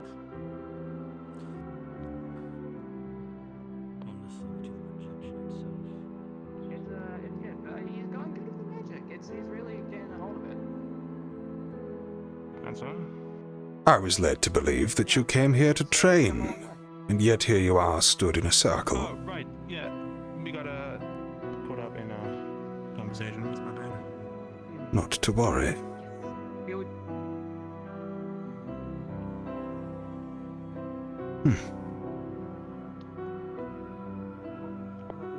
Oh, you wanted to be a spine? Neat trick. What?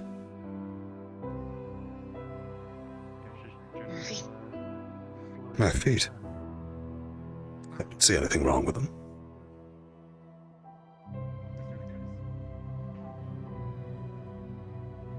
Well then, I take it you are one of the new ones. By chance did you meet Oriana later? Earlier even. I don't really believe I've met them, no. I see. In that case, I think I ran into them once, but haven't had a talk.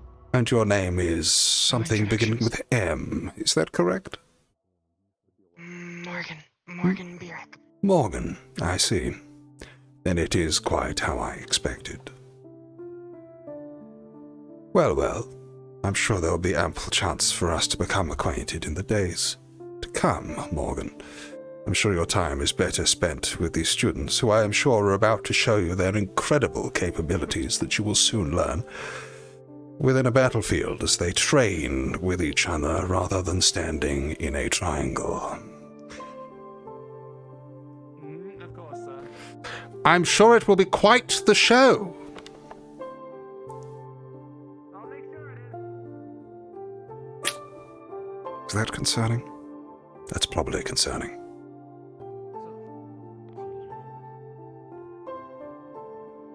No, they're all busy.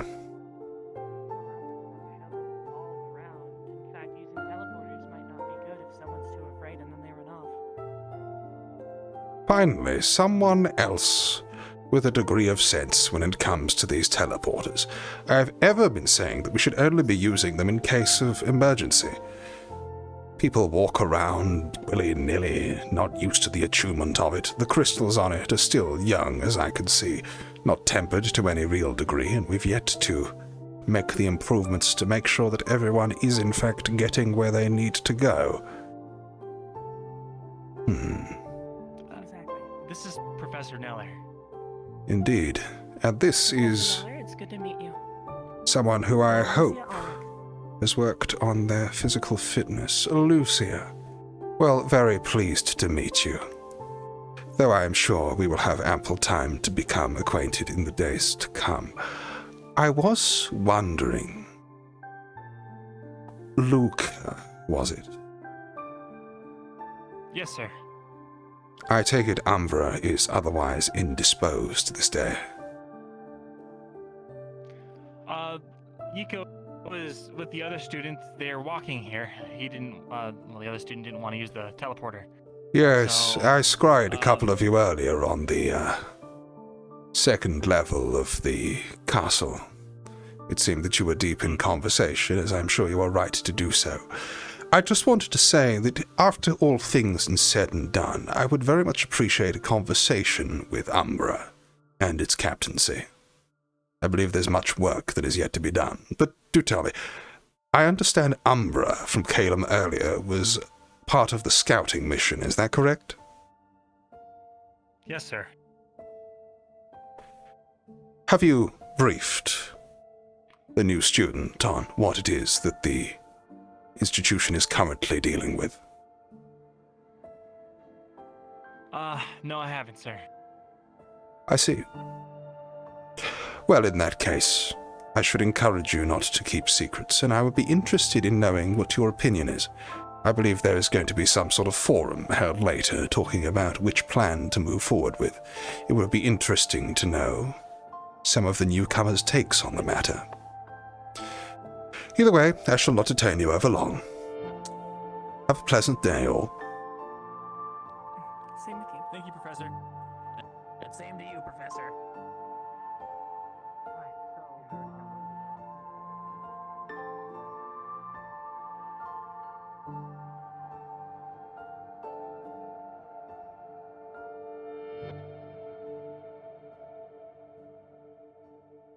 Yeah. I'm not interfering with new students in Umber and Terror over much. Because of, obviously, they're busy fucking meeting everyone they can mid-season, right? They're going to be overwhelmed anyway. They don't need my sort of thing, which is why we're running some big lessons. They could take part of them if they want, or they could run around and say hi to everyone. It's up to them. As for me, though, I was rather wondering if anyone from Ignis was going to mention the fact that I was flying over dorms last night. We established that they did in fact see that. But no one's going to bring that up, it would seem.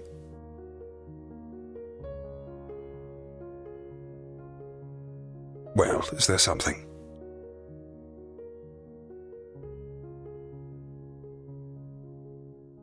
Good.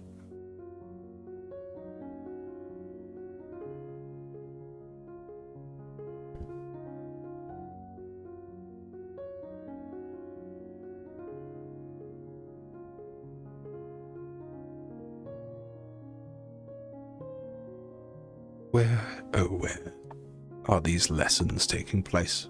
It would be interesting to survey one that isn't.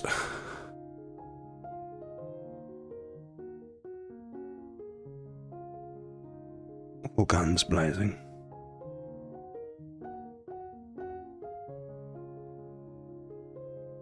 This piano is very soothing. Perhaps too soothing for me.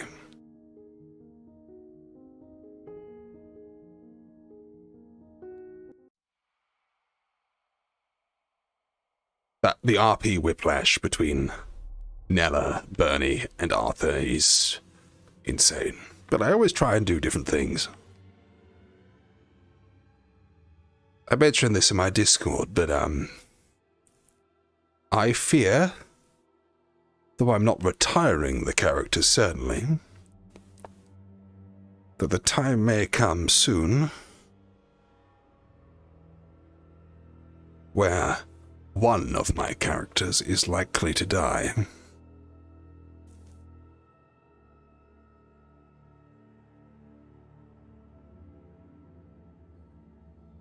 And I've got concept art and then a model being made of my next one, which I'm very excited about.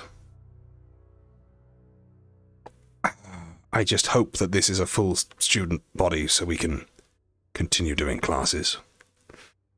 It's likely to be the mission next week, which Kneller will be going on.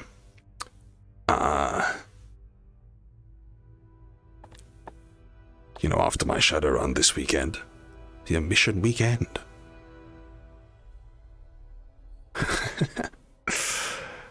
And then I want to make sure that I'm running some classes proper.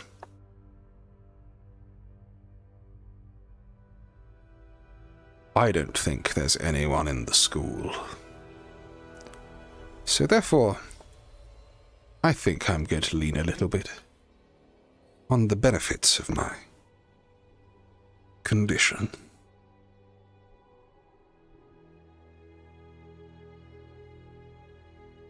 That's a collider. Why is there a collider here? God fucking damn it. Never mind. They're not to play ball. It is of no matter to me.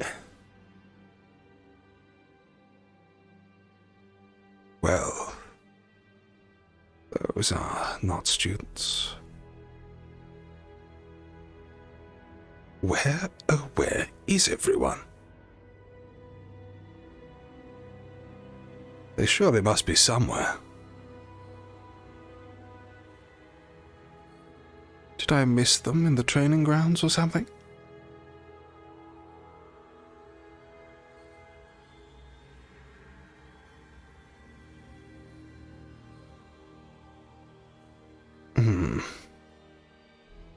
Everybody is there, the people I've spoken to before. This was something I was afraid was going to happen in this RP, was that there were going to be stints where I couldn't find anyone. Which is precisely why I made tools, such as the scrying thing and otherwise, to make it a little bit easier.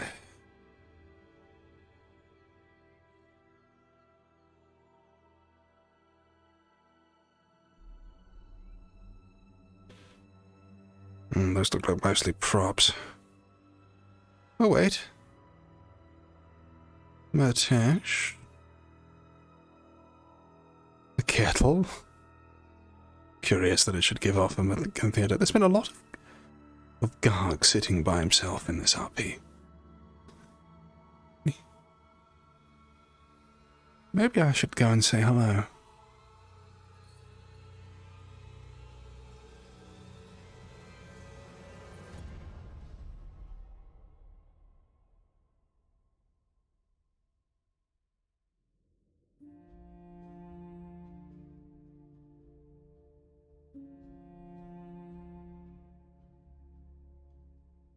No.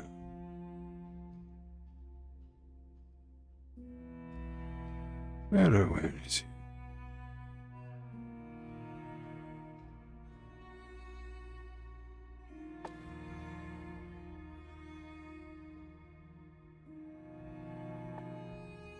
Oh, there's time for a little fun, of course.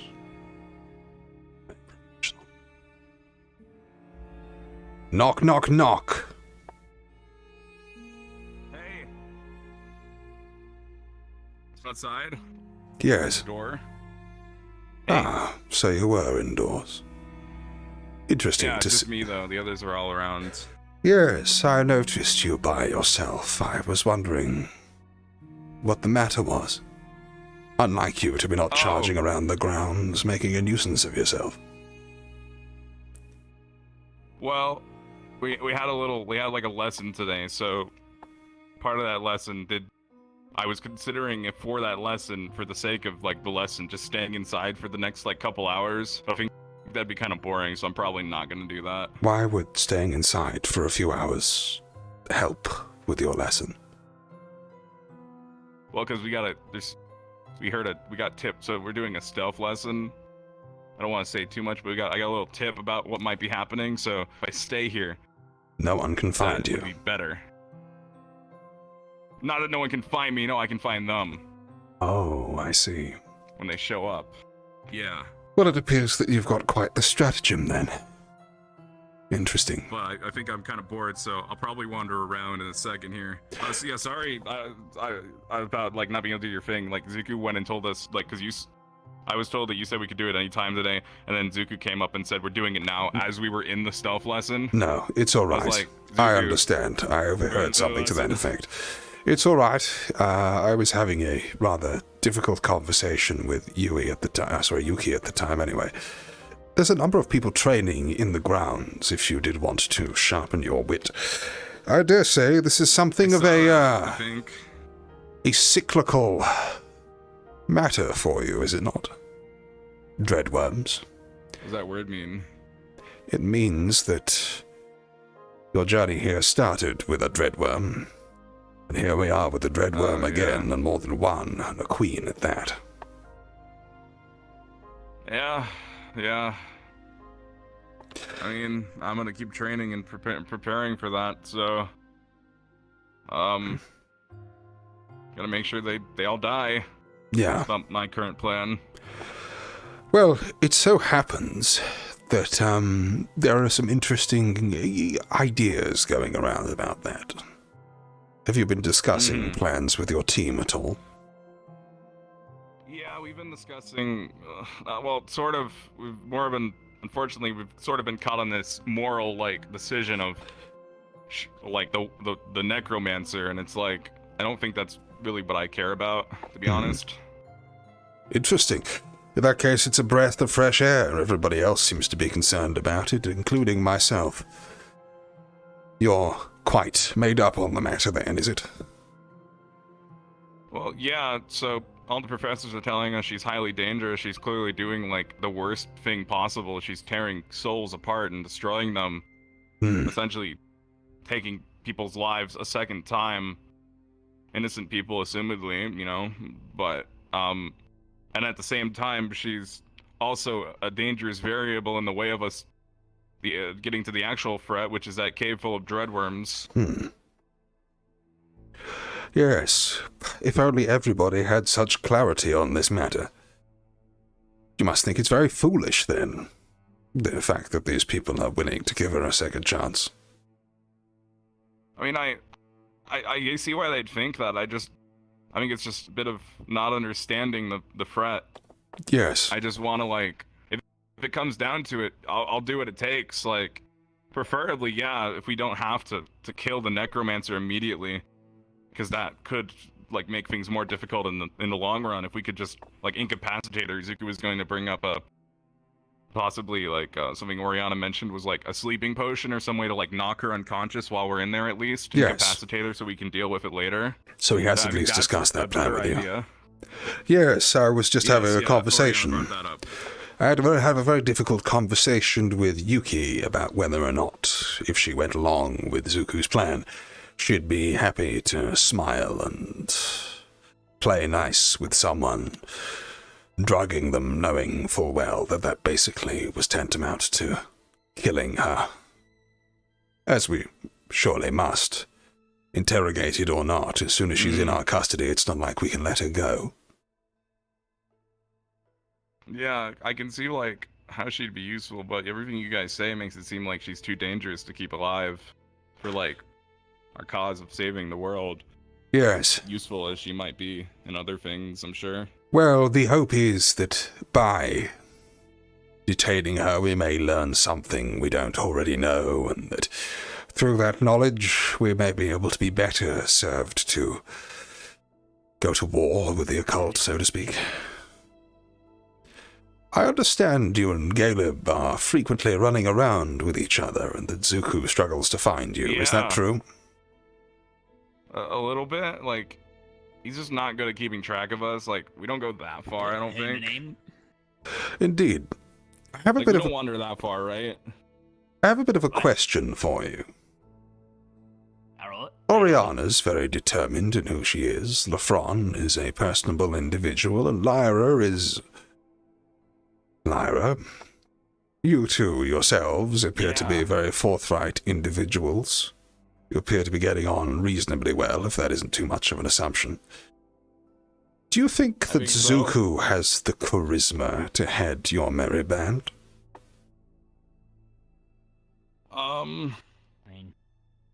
I mean, he's struggled a bit, but I think he's getting better. Yeah, he does come up with the most, usually the most level-headed things amongst us. He has been observed that he He says rarely some weird knows stuff where anyone sometimes, is. He has been observed to sometimes struggle with directions. He has been observed to, well, in quite frank terms, be finding difficulty keeping the two of you particularly under control.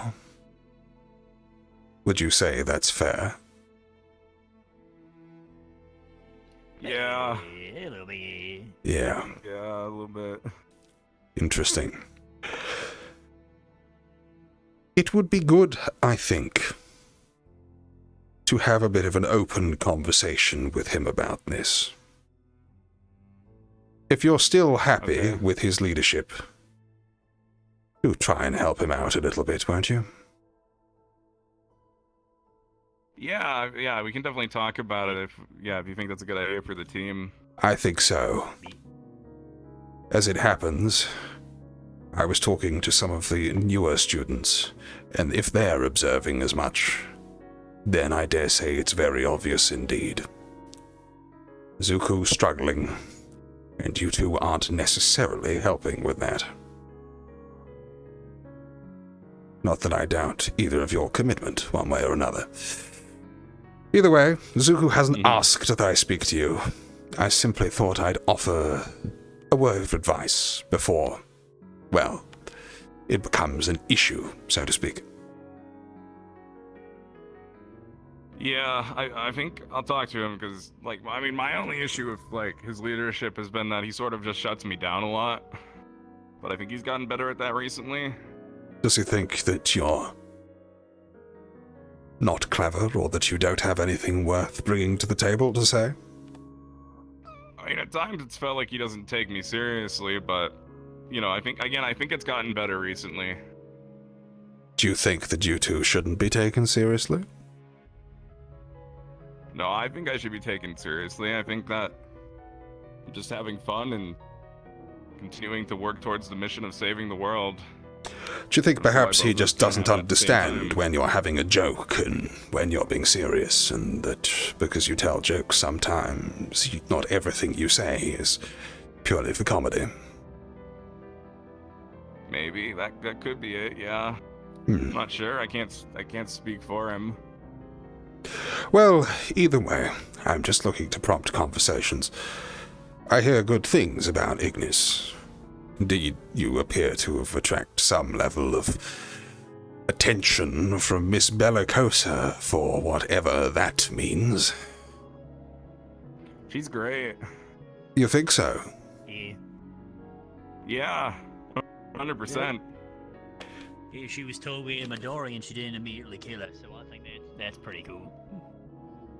Miss Bellicosa is an extraordinarily powerful woman from an extraordinarily powerful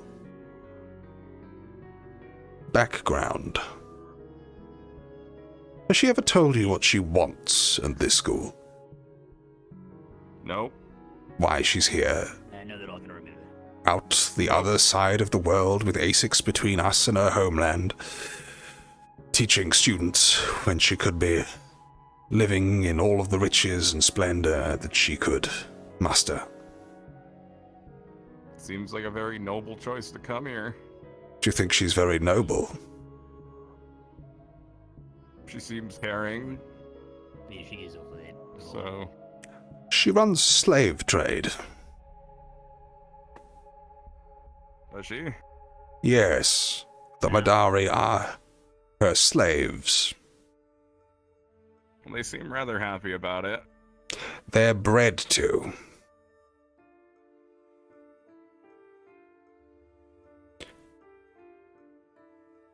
I have grown concerned about Miss Bellicosa recently. For the interests of the school, I would encourage you, if you learned anything seemed off, or she says anything, to bring it up at least with Chancellor Malik, if not myself. These are difficult times. Sure. It's important that we check in on our colleagues. Either way. Yeah, of course. I shall not take any more of your time. I'm sure you have plenty of training to be getting on with. I shall see you around. Gotta head to the arena and do some stick smacking. Yes. Right. You shall not be want for opponents by the looks of it. Have a good day.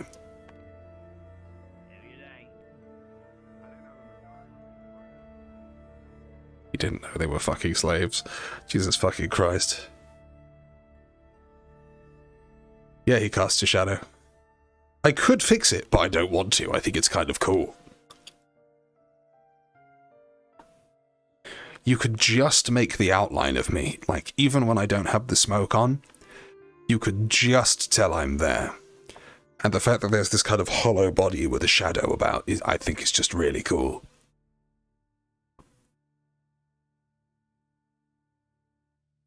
It's one of those, like, little unintentional things that you get from time to time. Right, well, planted some seeds of mischief.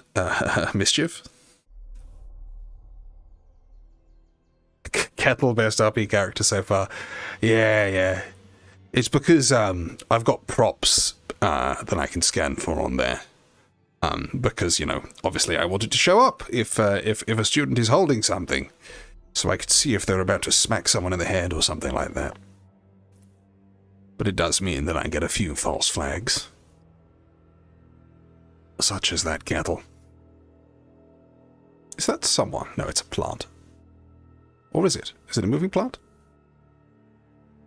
Nope, that's someone. Mordred. I don't speak to Mordred often. Good day there, Professor Mordred. Hello there, Professor Kneller. Morning? Yes, I believe we're about midway through the day now. It's around that sort of time it becomes uncertain. Do you happen to know if classes have, finished or no? I believe there's still class in session. They're near the medical garden. Good lord, they are taking their time of it today. A large class, is it? I saw a majority of benches. I believe maybe 6 or 7 other students as well. And the other remain at the grounds. Interesting. I find myself rather at a loss of students to teach.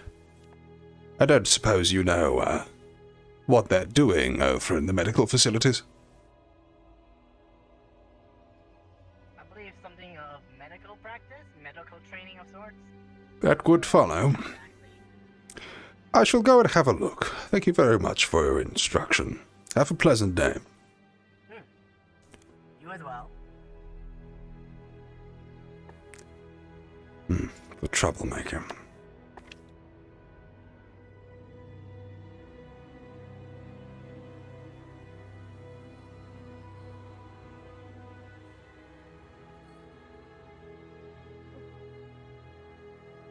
Ah. I was told that medical class was still in session. Is that correct?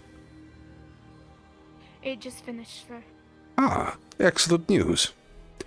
Should you be looking for them, but Matesh and Gallup are at the grounds, training.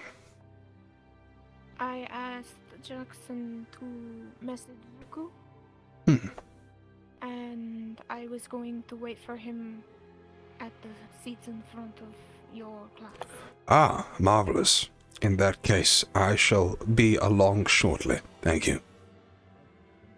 Yes, sir. Voices in your head, Tao? Merely just a jest, Professor. The communications earring, as it were. Ah, yes. Still adapting to sudden interruptions. I can't stand the thing myself. I refrain from using one. I dare say that, Certainly see the advantage. Yes, yes. Do you mind if I have a moment of your time, Tell? If you're not otherwise indisposed.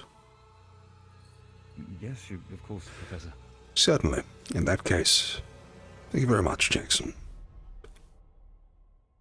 I am expected within my office shortly. Do you mind if we talk there, just so others aren't kept waiting? Of course, I do not mind at all. Unless, of course, you had an answer for me, Yuki. Yes, I do. Well, in that case, we may as well all go together. I shall, open the doors for us.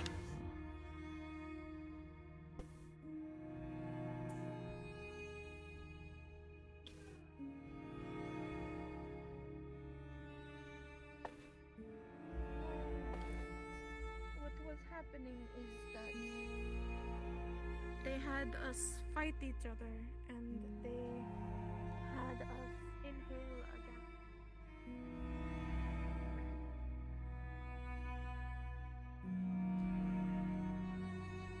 Ah.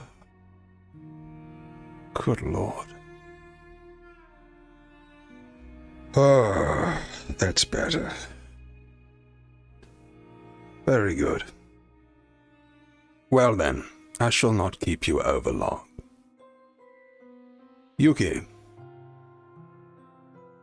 if you are to say such things, I doubt that you have an issue saying it in front of one of the school's captains.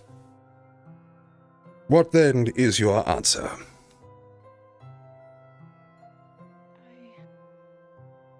I will do it. But can I have... I would ask if she would be treated as a human being and not being taken out by a bullet, but by something else. More humanly, more dignified. What would be dignified in your estimations? Something... If she could maybe... I don't know, what do you guys have that would be more dignified and not that she could feel or be scared of or anything? I'm afraid that's not a question for me, but rather a question for Bombadil. Thank you very much for your answer, Yuki. That was very brave. If such potions are within Bombadil's power, certainly we can see that we use them instead of a bullet, so to speak, should we have general agreement with this plan. But that is an answer for an alchemist, and not one such as I. Thank you for your time, Yuki. And your honesty. Thank you, Professor. Interesting. That was very difficult, that. So, I have a question for you. I'm sorry. Yes, Professor. No, you said something. Apologize. I could see her hesitation as she mentioned that. Yes, it's a very unpleasant thing that she's been asked to do. I asked her, ruminating on the plans of one of the students, whether or not she could, with a straight face, sit down for tea with someone and knock them out through poison, sleep potions, or other means, knowing full well that in doing so she would be effectively ending their life. Surely, once they entered our custody, there was no other way we could go about letting them go. It is a terrible thing to ask anyone to have to sit down and, orchestrate the murder of another. And, she showed no small degree of strength in coming to that decision.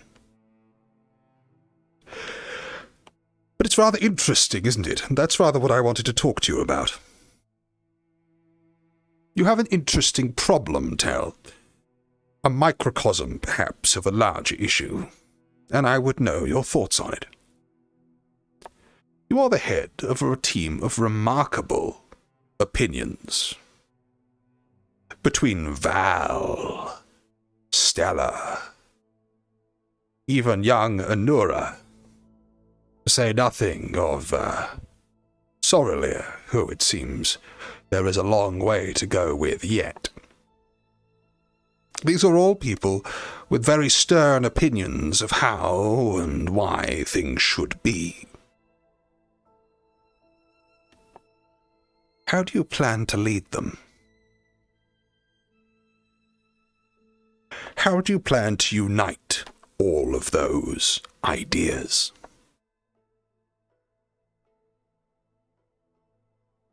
Every idea and ideal has its flaws.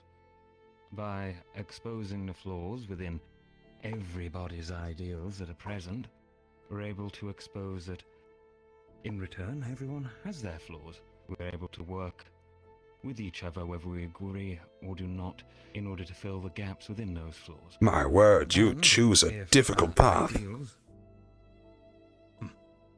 Do go on. If our ideals do not happen to match under a situation, let's say, for example, over the murder of an individual, perhaps, Anura may disagree while Val agrees wholeheartedly. The important element there is that there is a group of people committed to a team. Our team members may not agree with decisions as a whole, but the understanding that I wish for us all to come to is that we will put in every bit of effort possible, even to the things we disagree with, I don't know. for our team. There's something other than scrying? Well, that is something. Bond's important, I've learned. That is something rather, shall we say, difficult. As we must interrogate this a step further, why does the team persist?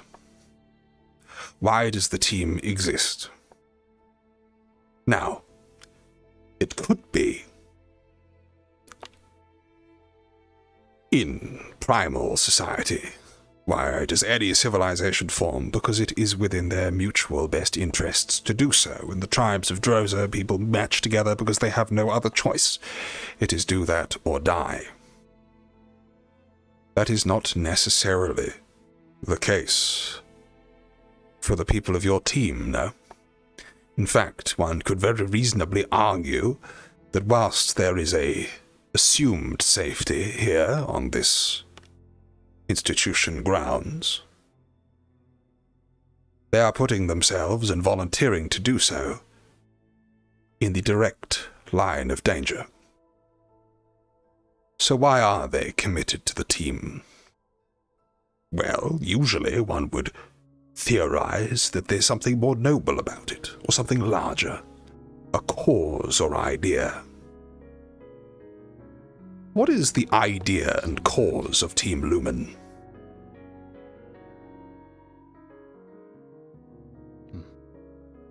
For Team Lumen as a whole?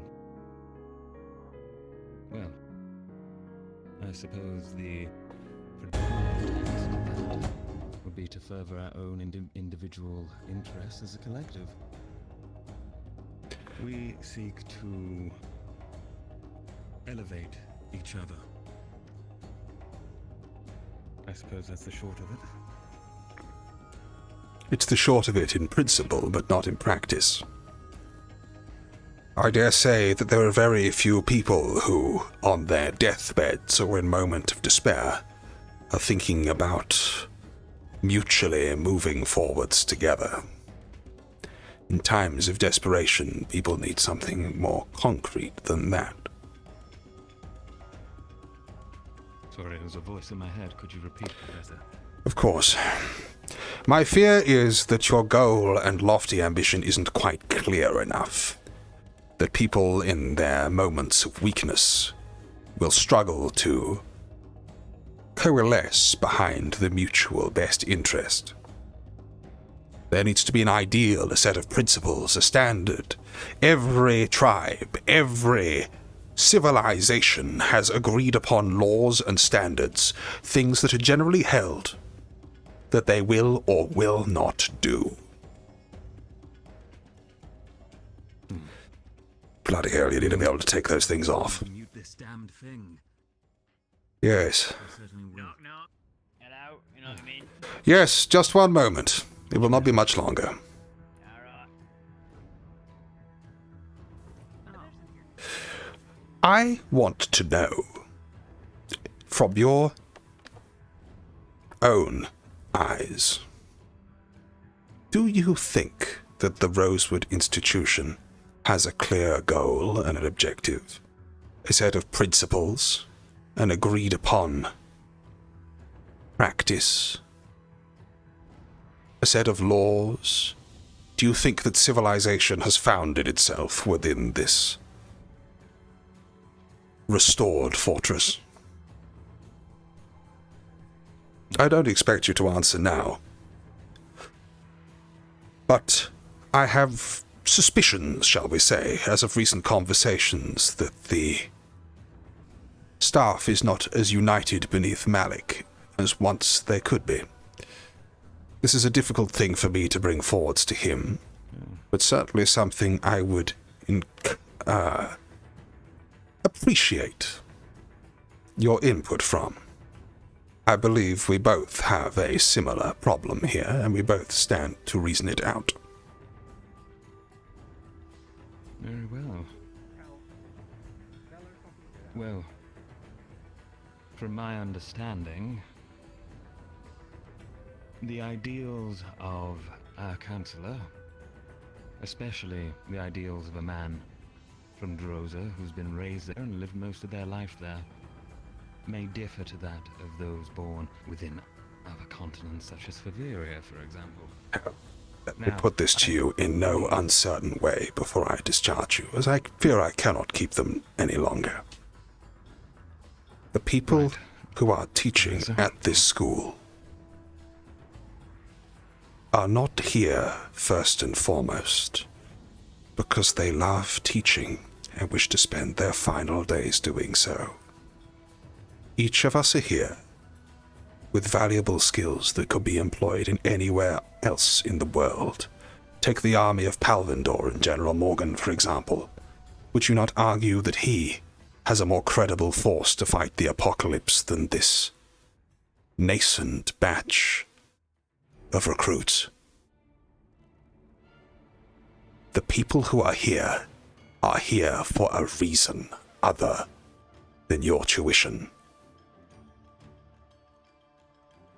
And just the other day, I had a very stark look into what one of those reasonings could be.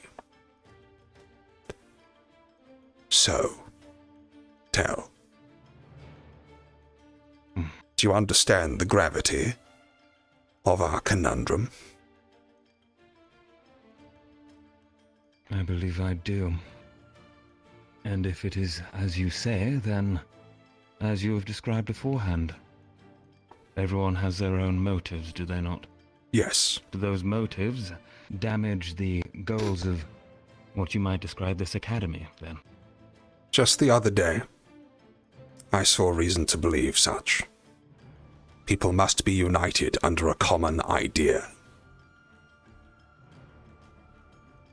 It is up to people like yourself, and by extension Malik, to mete that out. To understand that impartiality and reason can help forestall chaos for now, but it is not the basis of a nation. Anyway, if you would send Ignis in, we shall talk on this before long, I am sure. Do not repeat what I have said here today. I shall not. My lips are sealed, as they say. Good. In that case, Thank you you are for dismissed. Elevating input. Thank you, Professor.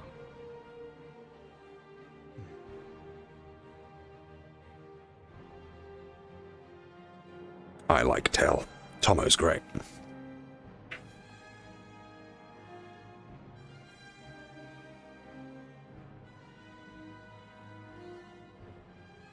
Thank you for following. Edwin Ems and Kenny Ono. Very cool of you. Sorry, I'm thinking about what's happening next. I should sound more excited about that, and I am. I'm just kind of invested in the character right now. Go! Good lord, is it really taking this long? Hello. You made it. Good day. Come in, is this all of you? No. Today, yes. Today, yes. Very good, well, this will have to do. I'm sure others are busy on their training. Do gather round.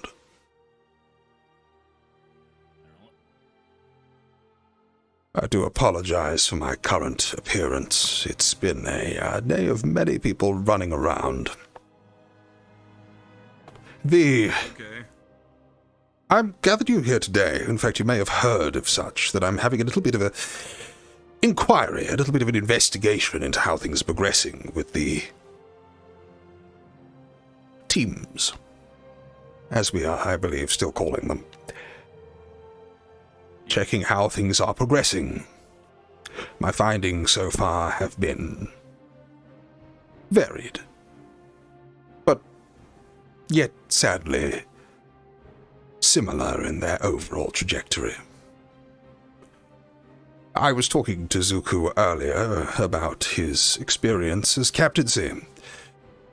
You've been doing it for some time now. I have also heard very good things about Ignis as a whole, and indeed a number of you seem, shall I say, a damn sight more promising than you did perhaps a year ago.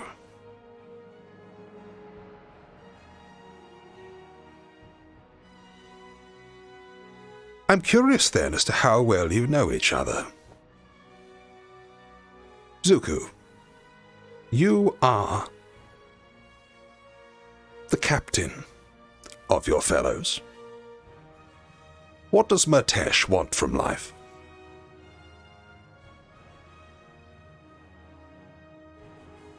I haven't talked about that kind of subject with Murtesh much, but... Really? As far as I'm aware, and from what I've picked up, it seems like he's here to become stronger and protect what is his family and his friends. He wants to get stronger. I dare say all of us want to spend the next day stronger than we did in the last. And he wants nothing bad to happen to his loved ones. I dare say this is a remarkably undetailed view of Murtesh. What role does he play within your unit on the battlefield? What strengths does he bring to bear? Originally, he was close combat, just like me. So usually it would be at the rear or in the back. Right. And now he's decided to change his weapon to his stick, which puts him on a slightly different position, like maybe sometimes even in the middle or at the back of the shields to strike from behind them. I see. Interesting. I'm curious, who picks up the shields after Lafron falls? At this current moment, Caleb. My word, you're doing better than most. And I understand that, Oriana here, she is your healer, is that correct? Correct, sir. Well, it appears that you've got something of a, Rebecca, do you have any ranged capacity at all? At the current moment, only my spell and Lyra's whip, which I don't know how much that could be considered ranged. Indeed. Do any of your comrades have plans to learn or pick up a ranged weapon, perhaps as a secondary? Put your hand down, Oriana. Not that I'm aware. Oop. This is a test of your captain's knowledge of you. Not for you to volunteer yourself forwards, though thank you nonetheless. Well, not that I'm aware, as I haven't really asked about that, but as far as I know, Lafron is learning a magic spell. Mm-hmm. I believe that is for his own durability. And I believe, Caleb, weren't you interested in magic? I was told Clearance as well. Yeah, I wanted to learn how to do that finger thingy that he did, but I'm having a bit of trouble with it. Well, Always help if you need it. it appears the reports of Ignis are indeed true. You're looking at your close combat powerhouse of sorts, with grounds to pick yourself up in your weak areas already. I dare say that puts you ahead of every other team I have spoken to thus far. Congratulations, Ignis. I am greatly encouraged. Zuko, I have a very difficult question for you, and if you can answer this one, I will be most surprised. When does Ignis stop operating at... Well, let me rephrase this another one. When is Ignis beneath operational capacity? At what point, if you are on a mission, do you withdraw? I would say after the main shield is down and the second is taking too much damage. I see. Not enough for enough for them to be on the ground, but enough for them to be visibly tired. I see. And should your opponent not be overly concerned for shields? I believe that is usually what the opponent will likely strike to break our formation. Incorrect. Against any thinking foe, they will be doing everything they can not to attack your shields, if anything. They will be attacking people like Oriana over here, or Matesh on the back line.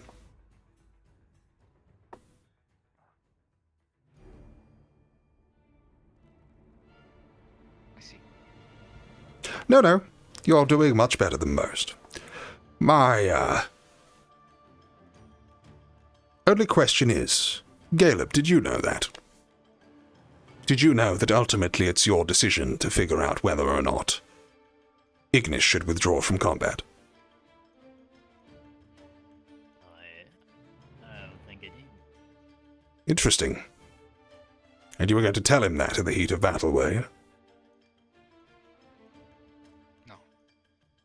Oriana. We are still in the middle of discussing our best formations. Matesh. Were you aware that you would have to put up with a downed Lafron on the battlefield before you withdraw?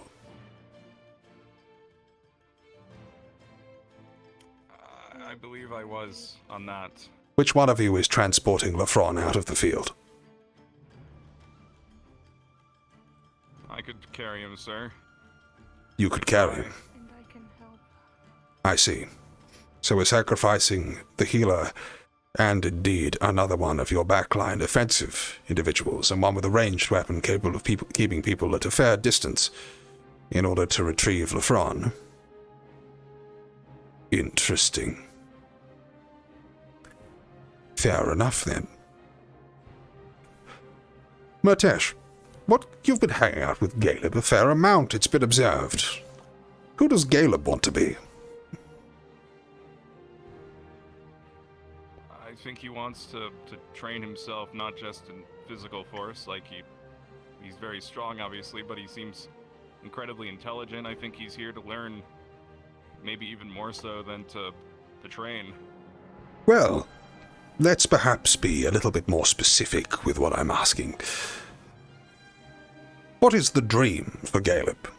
Where does he see himself in 10 years' time, 20? What's the big goal? What weapon does he wield? Where is he in the world? What's he standing on? Is he riding anything? What powers has he learnt? How many men and women does he have lined up to bed him every night? Do you know anything of that sort?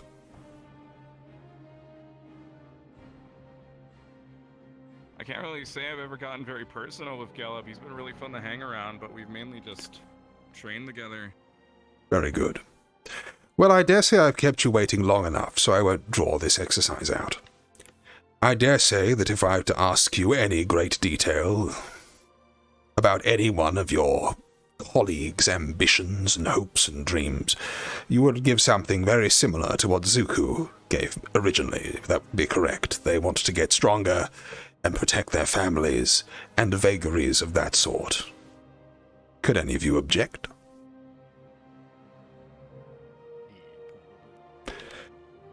Well, I'm wanted to let you in on a new method I'm trying. As some of you may be aware, Zuku probably first and foremost, when I came to this school before, I was determined to think of you all as soldiers. Of individuals no longer free-thinking individuals, but as tools. Such would serve the goals of your professorship and mete out the violence and enforcement that was required. As you know, that was ill-fated, dealing with you as soldiers. Let disaster, assumed knowledge and wisdom that would be expected of anyone who had gone through a basic level of training, were not shown, and on a mission that I spearheaded, we were met with absolute disaster. It is not my intention to repeat that mistake. So instead, I am proposing a new initiative.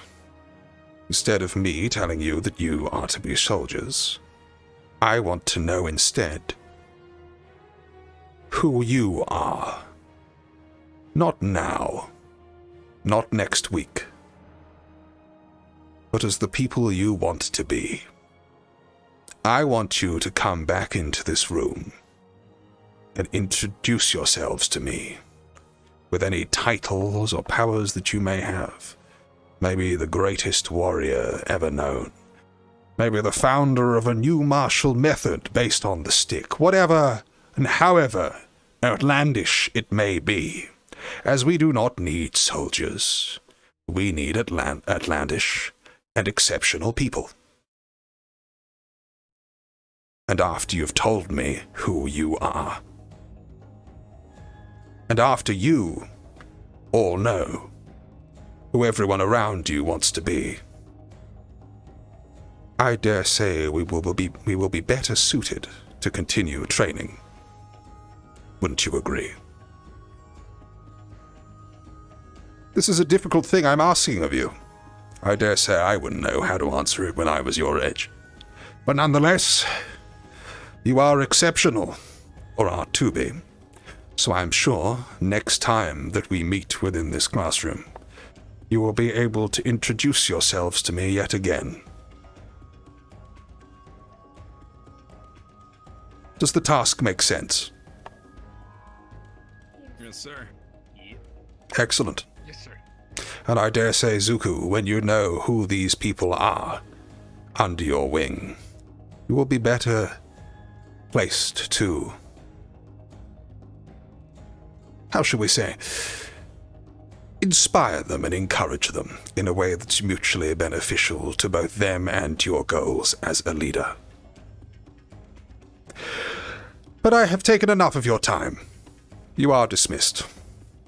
I look greatly forward to learning who you all are. There is nothing else. Thank you, sir. To enjoy the rest of your day. Thank you, sir.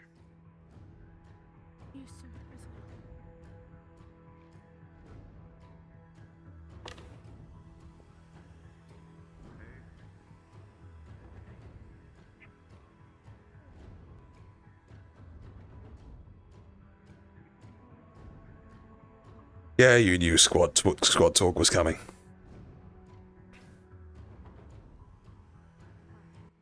Hopefully training wasn't too crazy.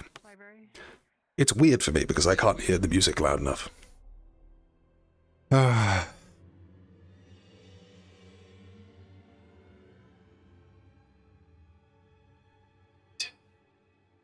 be smoking about the place everywhere.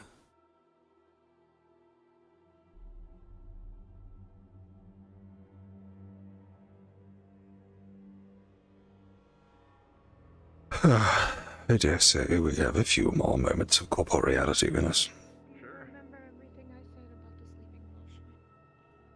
Yes, help with Bombadil. Give her be something like baked goods. And shooting at dark head. And then We've been looking everywhere. We're kind of getting worried. That's all. Have you lost someone? Tao, Yeah, Tao. where is your location right now? Oh. Not about Tao. About sleeping session. Is it true? My apologies, but have you seen the Chancellor by any chance? I have not in some time.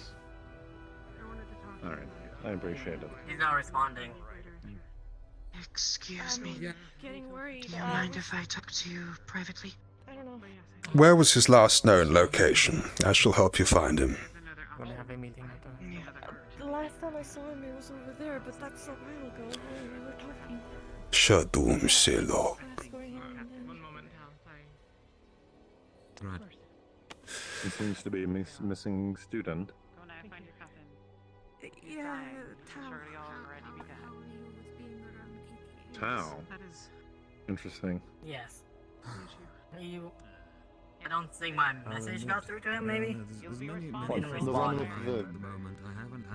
The leader of Ventus. That's Terra. Question, but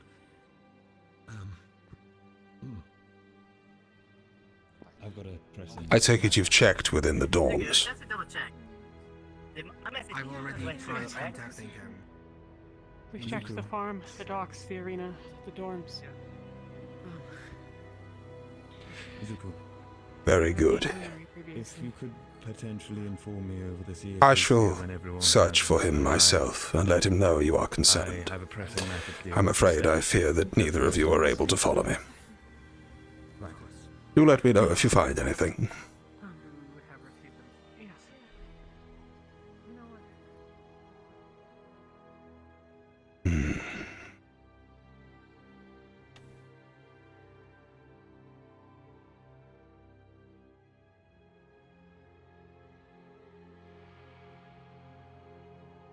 Ah, Malik.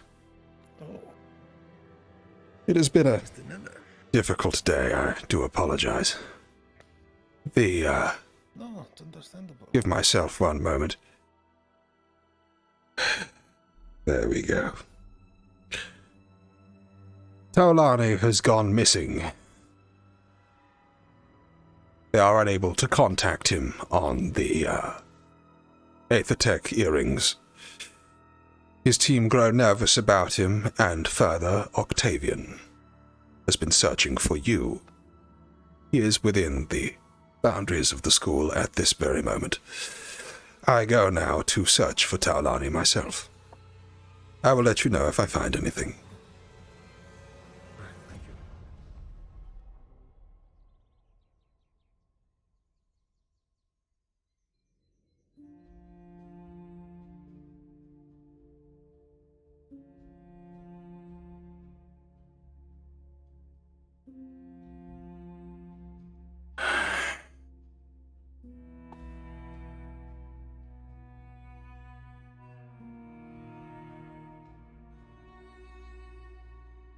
You there. I just something to think about.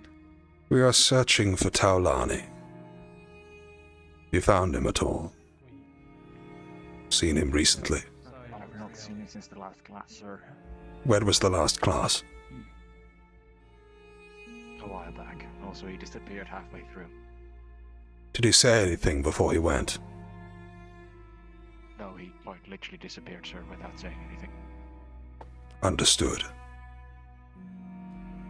Thank you for your report.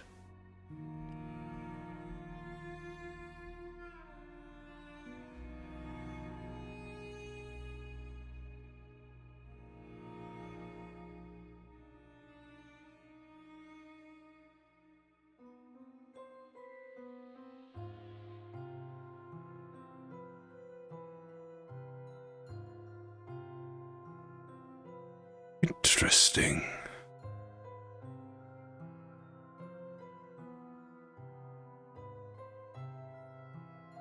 The boy prodigy goes missing. I wonder why. Shelotito.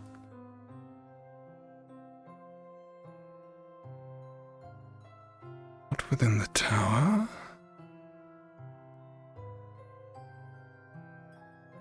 That does not look like anyone.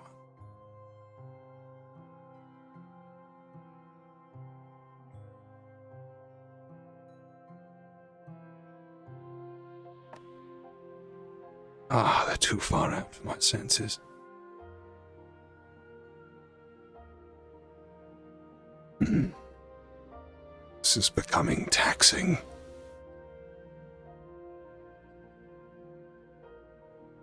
I did not have time to recuperate correctly yesterday.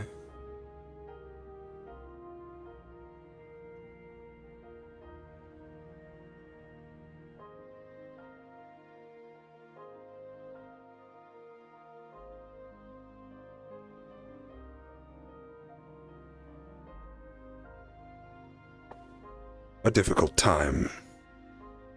I'm sorry to interrupt.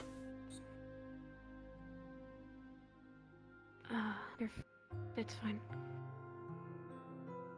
Taulani has gone missing. He disappeared last lesson without a word. Now his team are worried about him. Have you seen them anywhere? Not since the lesson. Do you have any idea as to why it was that he disappeared so suddenly? No. One moment he was there and the next he was gone. I understand. They didn't die in vain, you know. Though it wasn't quite how they expected. I dare say that no one has died since, directly because of their sacrifice.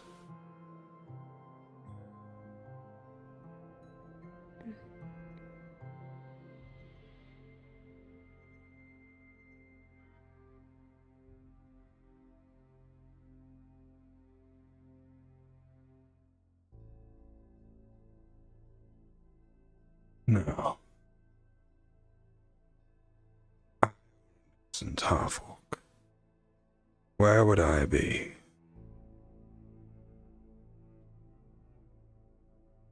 You will not evade me for long.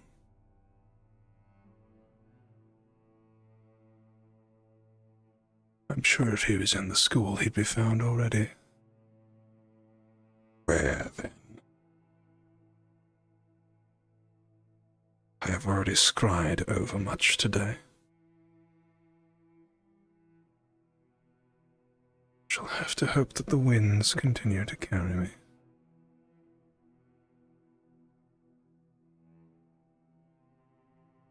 I am sure that the dorms are the first place they looked.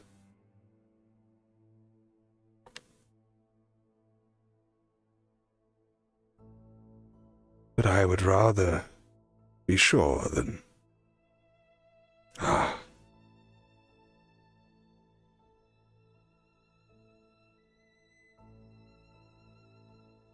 Just as well.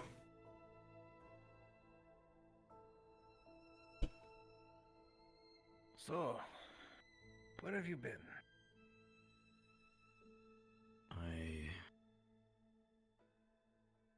fluxed and woke up in the dorms. Not exactly sure if I walked there myself or if I was taken there, but after a while I got my bearings again. There I was, believing it was something far more severe by the way that your team was talking about it. Clearly, they're quite concerned for you, Tao. I would go and put their minds to rest post-haste if I were you. But it looks like Ulysses is doing that even now. The rest of them shouldn't be too far off. I'll do that.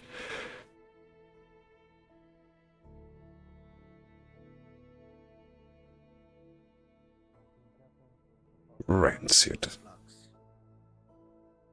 Here I am running myself ragged over nothing. Yes. I see.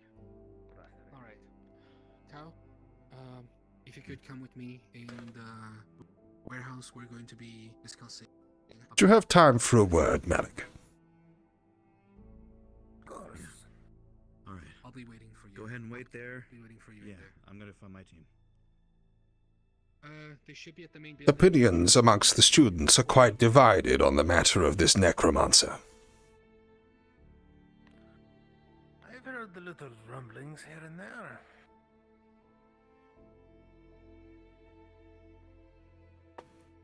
It is a terrible thing that we will have to ask these individuals to, some of them, not only take their first lives, but their first souls. As that is surely what they are doing by destroying the soul jars in those undead heads. It is. We are asking a lot of them. But if they are willing to step up and do it, I will not stand between them. But if they are not yet ready for such a thing, then I don't blame them. Captain Uzu has a plan. Could be stronger. Does he now? He plans that we should go to tea with this woman and administer her a strong sedative, there to capture her, interrogate her, after, of course, securing the death of the Dreadworm Queen. I told him, in no uncertain words, that to capture her would spell her end, as surely there is nothing such a individual can say that could convince us that she would not offend again. And he said that that was quite all right. I asked him who he planned to take with him on this venture, and he mentioned several names, including Lothariel and Ennui, and Yuki's. And Yuki struck me as a peculiar choice. Apparently, she'd taken kindly to Yuki on her previous visit. I spoke to Yuki and asked if you were sat at a table with this individual, could you smile, laugh, administer the drug, kill someone, without it ever reaching your face or giving the game away? A terrible thing to do, to kill indeed. A more terrible thing to smile and laugh whilst doing so. Assassin's work, yes. I doubted that she was suitable for such a task, yet she went away to think about it, and sure enough came back and assured me that yes, she was willing to perform the job. A surprising couple of decisions. A surprising few voices, I'm sure you'll agree. Alright, I might have a small idea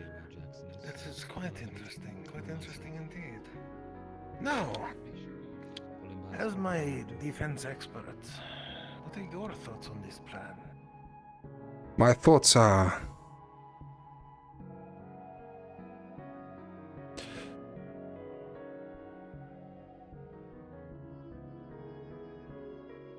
as follows. Miss Bellicosa the other day said to me in no uncertain terms that if we to capture and learn what we could of this necromancer, then we would be unable to stop her. Me and Miss Bellicosa have never got on. We have recent problems with one another, as I'm sure you are more than slightly aware, and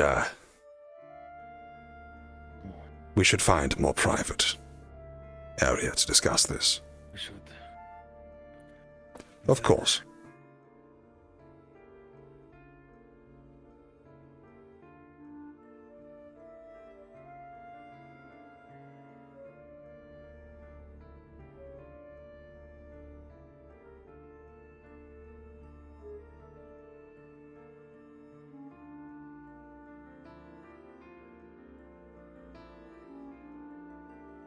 You have very few occasions to actually come in here. Even so,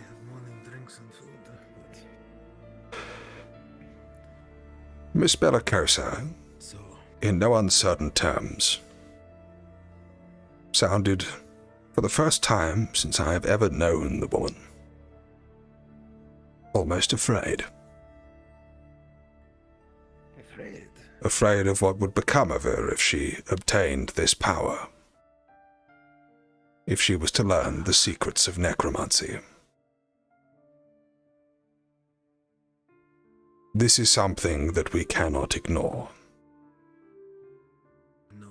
Nor, too, in our present state, do we have enough social standing with the rest of the world to risk further controversy, such as being seen to publicly entreat with a individual such as this, or even try and learn of their arts. There are bodies far afield which are already suspicious of us, as I'm sure you are more than aware. Further than this still, we are soon to have to, I am sure, enter into some sort of a covenant with the forces of Palvindor. If we are not to enter into some sort of agreement that allows us safe passage through waters which now firmly belong to the Palvindor Navy, we are done for. There is no other way for it. We need to convince General Morgan that we are of no threat to him, and that it is in his better interests not to overthrow us, and to allow us to proceed on our way. There are risks at play here, within and without. The school stands on something of a precipice. I believe that it needs to decide whether or not it is here to save the world or build a new one.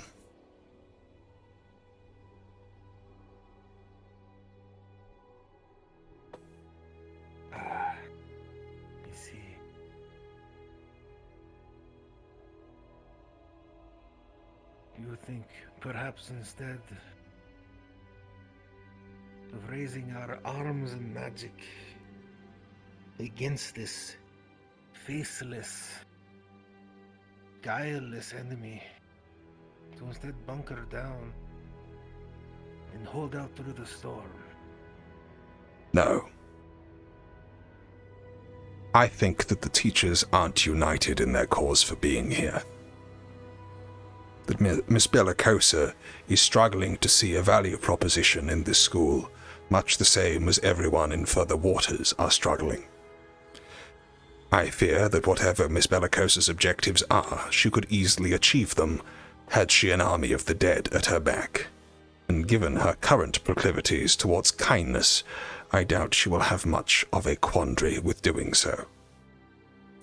I believe the school needs quickly to decide who and what they are. And in the short term, I believe that I need to do as I have always done. Follow orders and kill this necromancer. The students are already suspicious of me.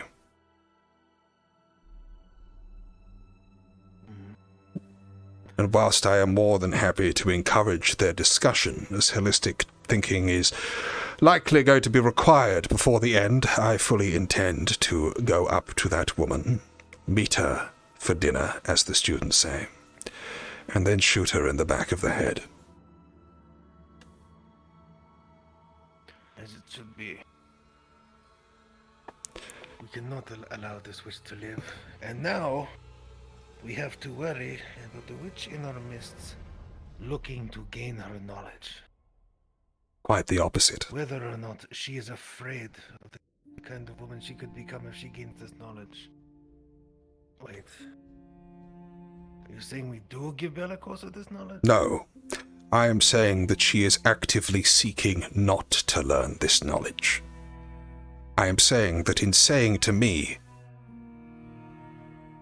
Frederick, the man that she has blamed for the death of 3 children, one of which was to be her protege this entire time, that she was afraid of what she might do with such power, she was doing nothing less than calling out for help and asking me to resolve the matter for her. I will not give her the choice to become this woman that she fears to be. I will kill the woman and burn her house.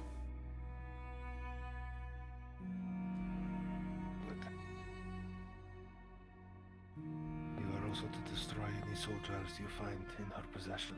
Of course.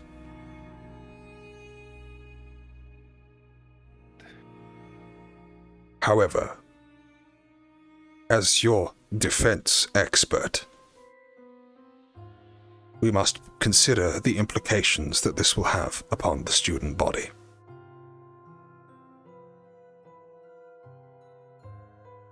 They need a purpose.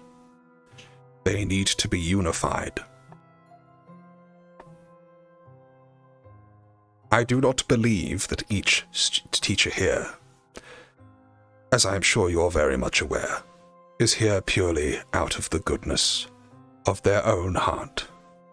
Surely, one could argue that the Primes, General Morgan, these both serve as more promising forces to face the coming apocalypse, would you not say? Simply on paper. You would think so. Yes. So, Malik, how are you going to unite the men?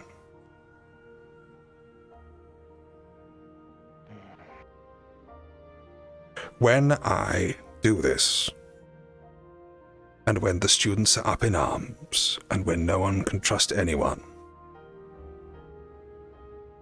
how are you going to pull them all back together?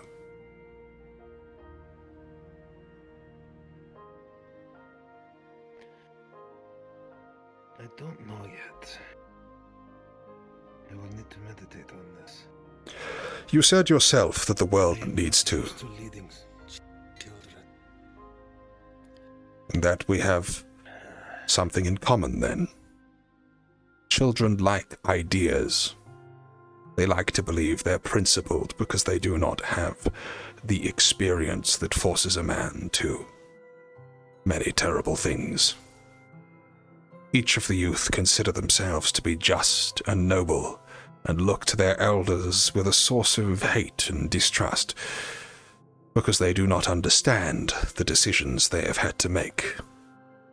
They haven't had to do it. They're whiter than white.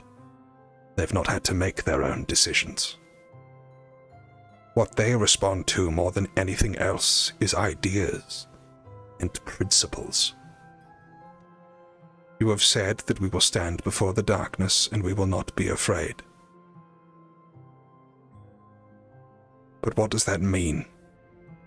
How far will we go, Malik? What will we not do?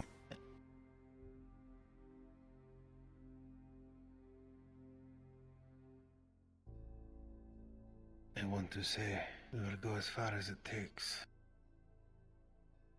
But there are some lines that even I am not willing to cross. At least at this juncture.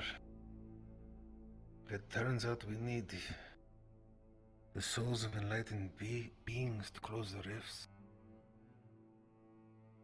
And perhaps that day will come. But now, no. Not yet. A nation is not founded on what is mutually beneficial. It is founded on ideas. A people who agree that they wish to work towards a particular way of life. We need to give them a vision of the future. You need to give them your vision of the future, Malik. And not just the students.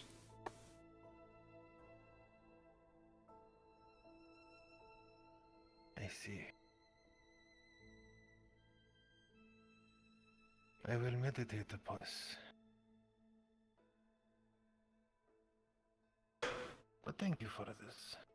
Following my betrayal of the students' trust, they will look to leadership. The rest is up to you. That is my advice. But I dare say, thank you. Corporeality is becoming taxing enough. You are very welcome. I have other conversations to be had before the day's end. Good day, Chancellor. You as well. Do not overtax yourself. I have a lot to think about.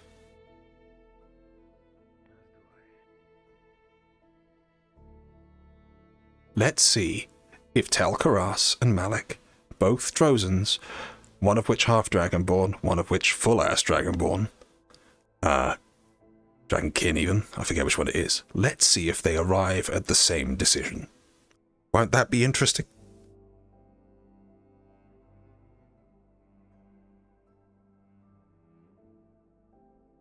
An army of undead would be useful.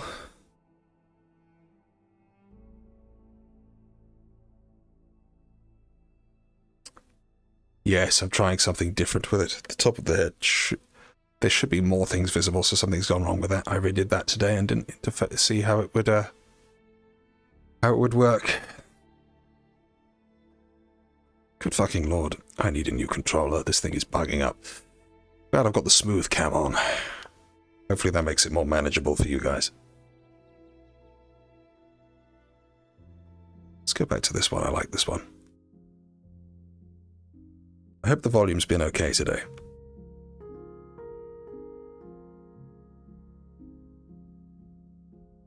It may have been. It's curious the way that one works.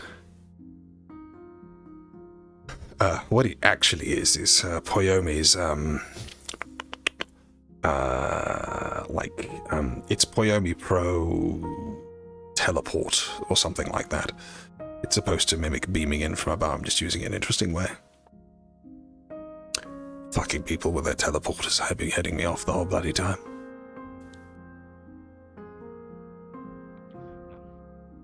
We can practice here, or we can practice over in the training area. Whatever you prefer. Amari, Here's fine. I don't suppose you've seen Lothariel anywhere. I believe he's still in the training ground, sir. Good. Thank you. My apologies for interrupting, good Acterus.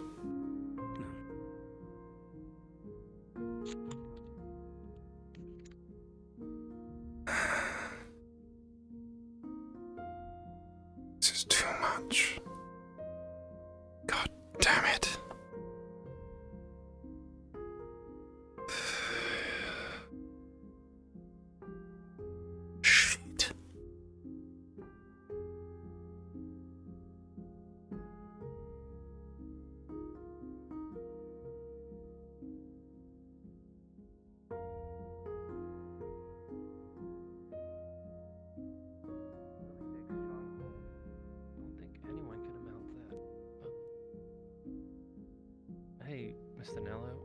Apologies, I am exceedingly tired. Lothario, are you occupied at all? I don't want to interrupt overlong. This is fine. As long as no one's injured, sir. No. I don't believe that's likely today, at least. I'm sorry, I'm having a bit of a... Mr. Kneller? Listen, Is there something I can help with, sir? I need to ask you a question.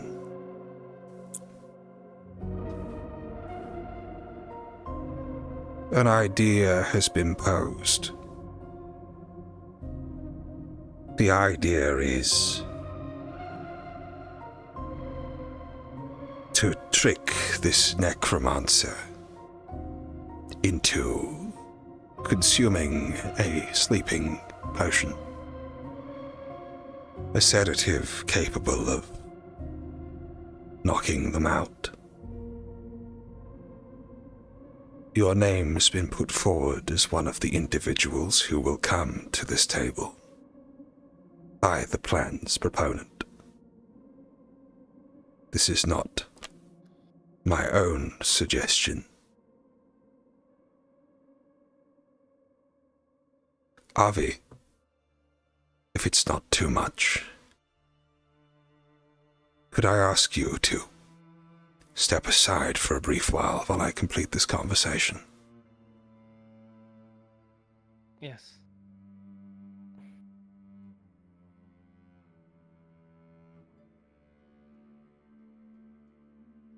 Would you mind if I sat down a short while? Of course, no, go ahead. Are you sure you're right, sir? Nothing I can help with? I'm fine. It's been a...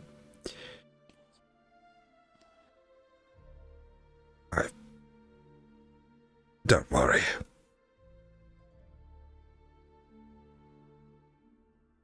If this necromancer comes into our custody, that will be tantamount to killing them.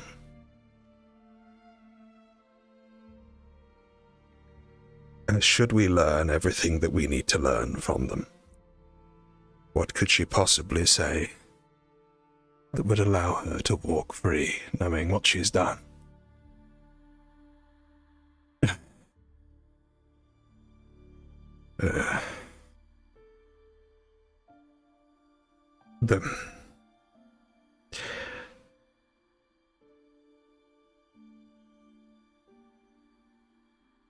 Faced with such a task, were it to be selected,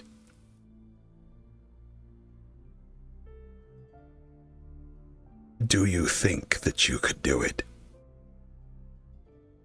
That you could sit down and exchange pleasantries with this woman? Smile. Shake her hand, exchange jokes, knowing that in doing so you are consigning her to her grave.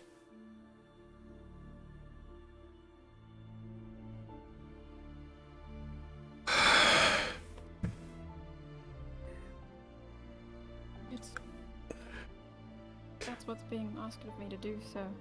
It's not. I have a choice. You have a choice. I'm asking you.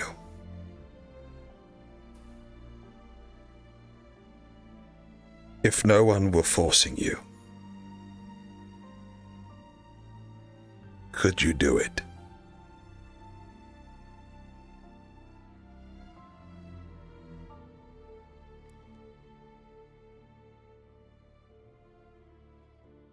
Knowing that that was the outcome, sir, I think so. You think you could? I think it's better than any other option that I've heard people propose. I see. I think I'm good with violence, but I like to think that I'm stronger in other ways, at least with my words. I see. Isn't it not true, though, that she hates preparedness? She does. If what is to be told is true. Though she need not know that about you. Would be nowhere more of a lie than the rest of it.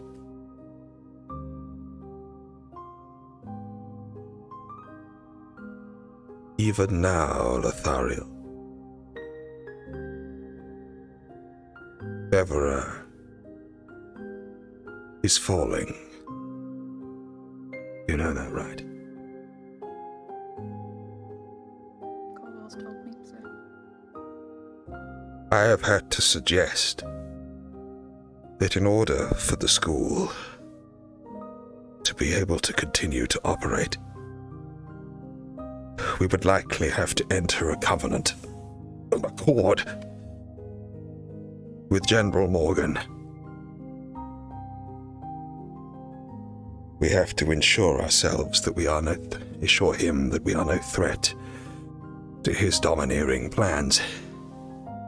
Else his fleet turn up on our very doorstep. And equally, if we are not able to move because of his blockades. Lothariel, who have been here for a long time, I wonder,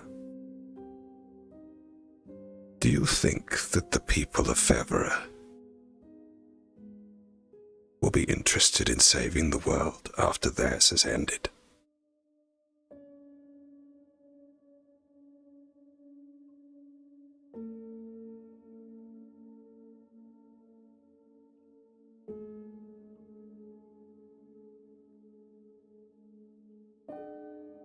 I don't think so, sir.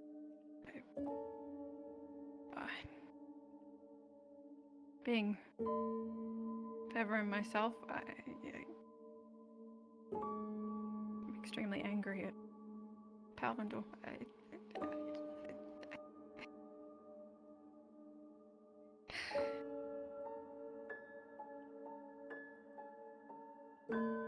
don't.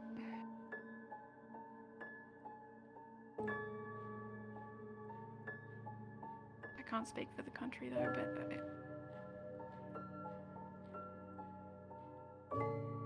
I would be more concerned for my own life at that moment than if I was if a sword was held to my throat, sir, by another country. Your family are likely dead. Do you ever think that perhaps the rifts might not be such a bad thing? That with all the suffering and stuff that's happened to you over the course of your experience of the world, that perhaps it all just stopping might not be so bad.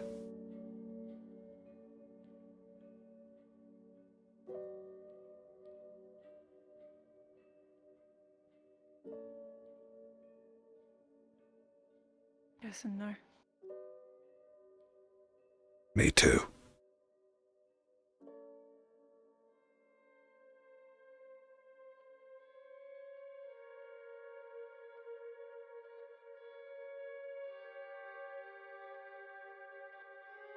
Can I tell you something, Lothariel? Last. Yes, sir, of course. I myself am from Palvendor, born. I left as soon as I was able. For their benefit, of course.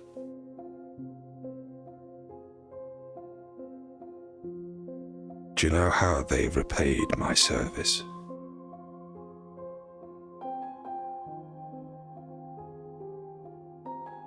No.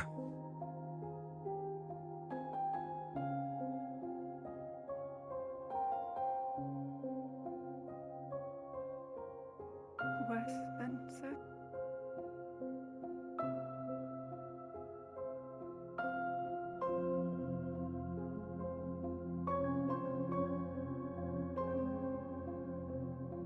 It's been a taxing few days.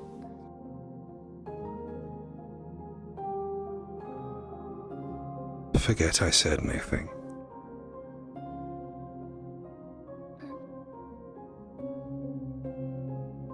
You don't need my help or anything? I mean, I don't,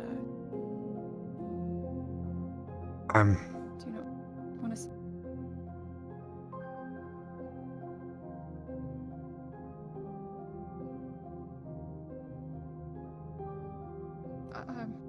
so angry, Lothario.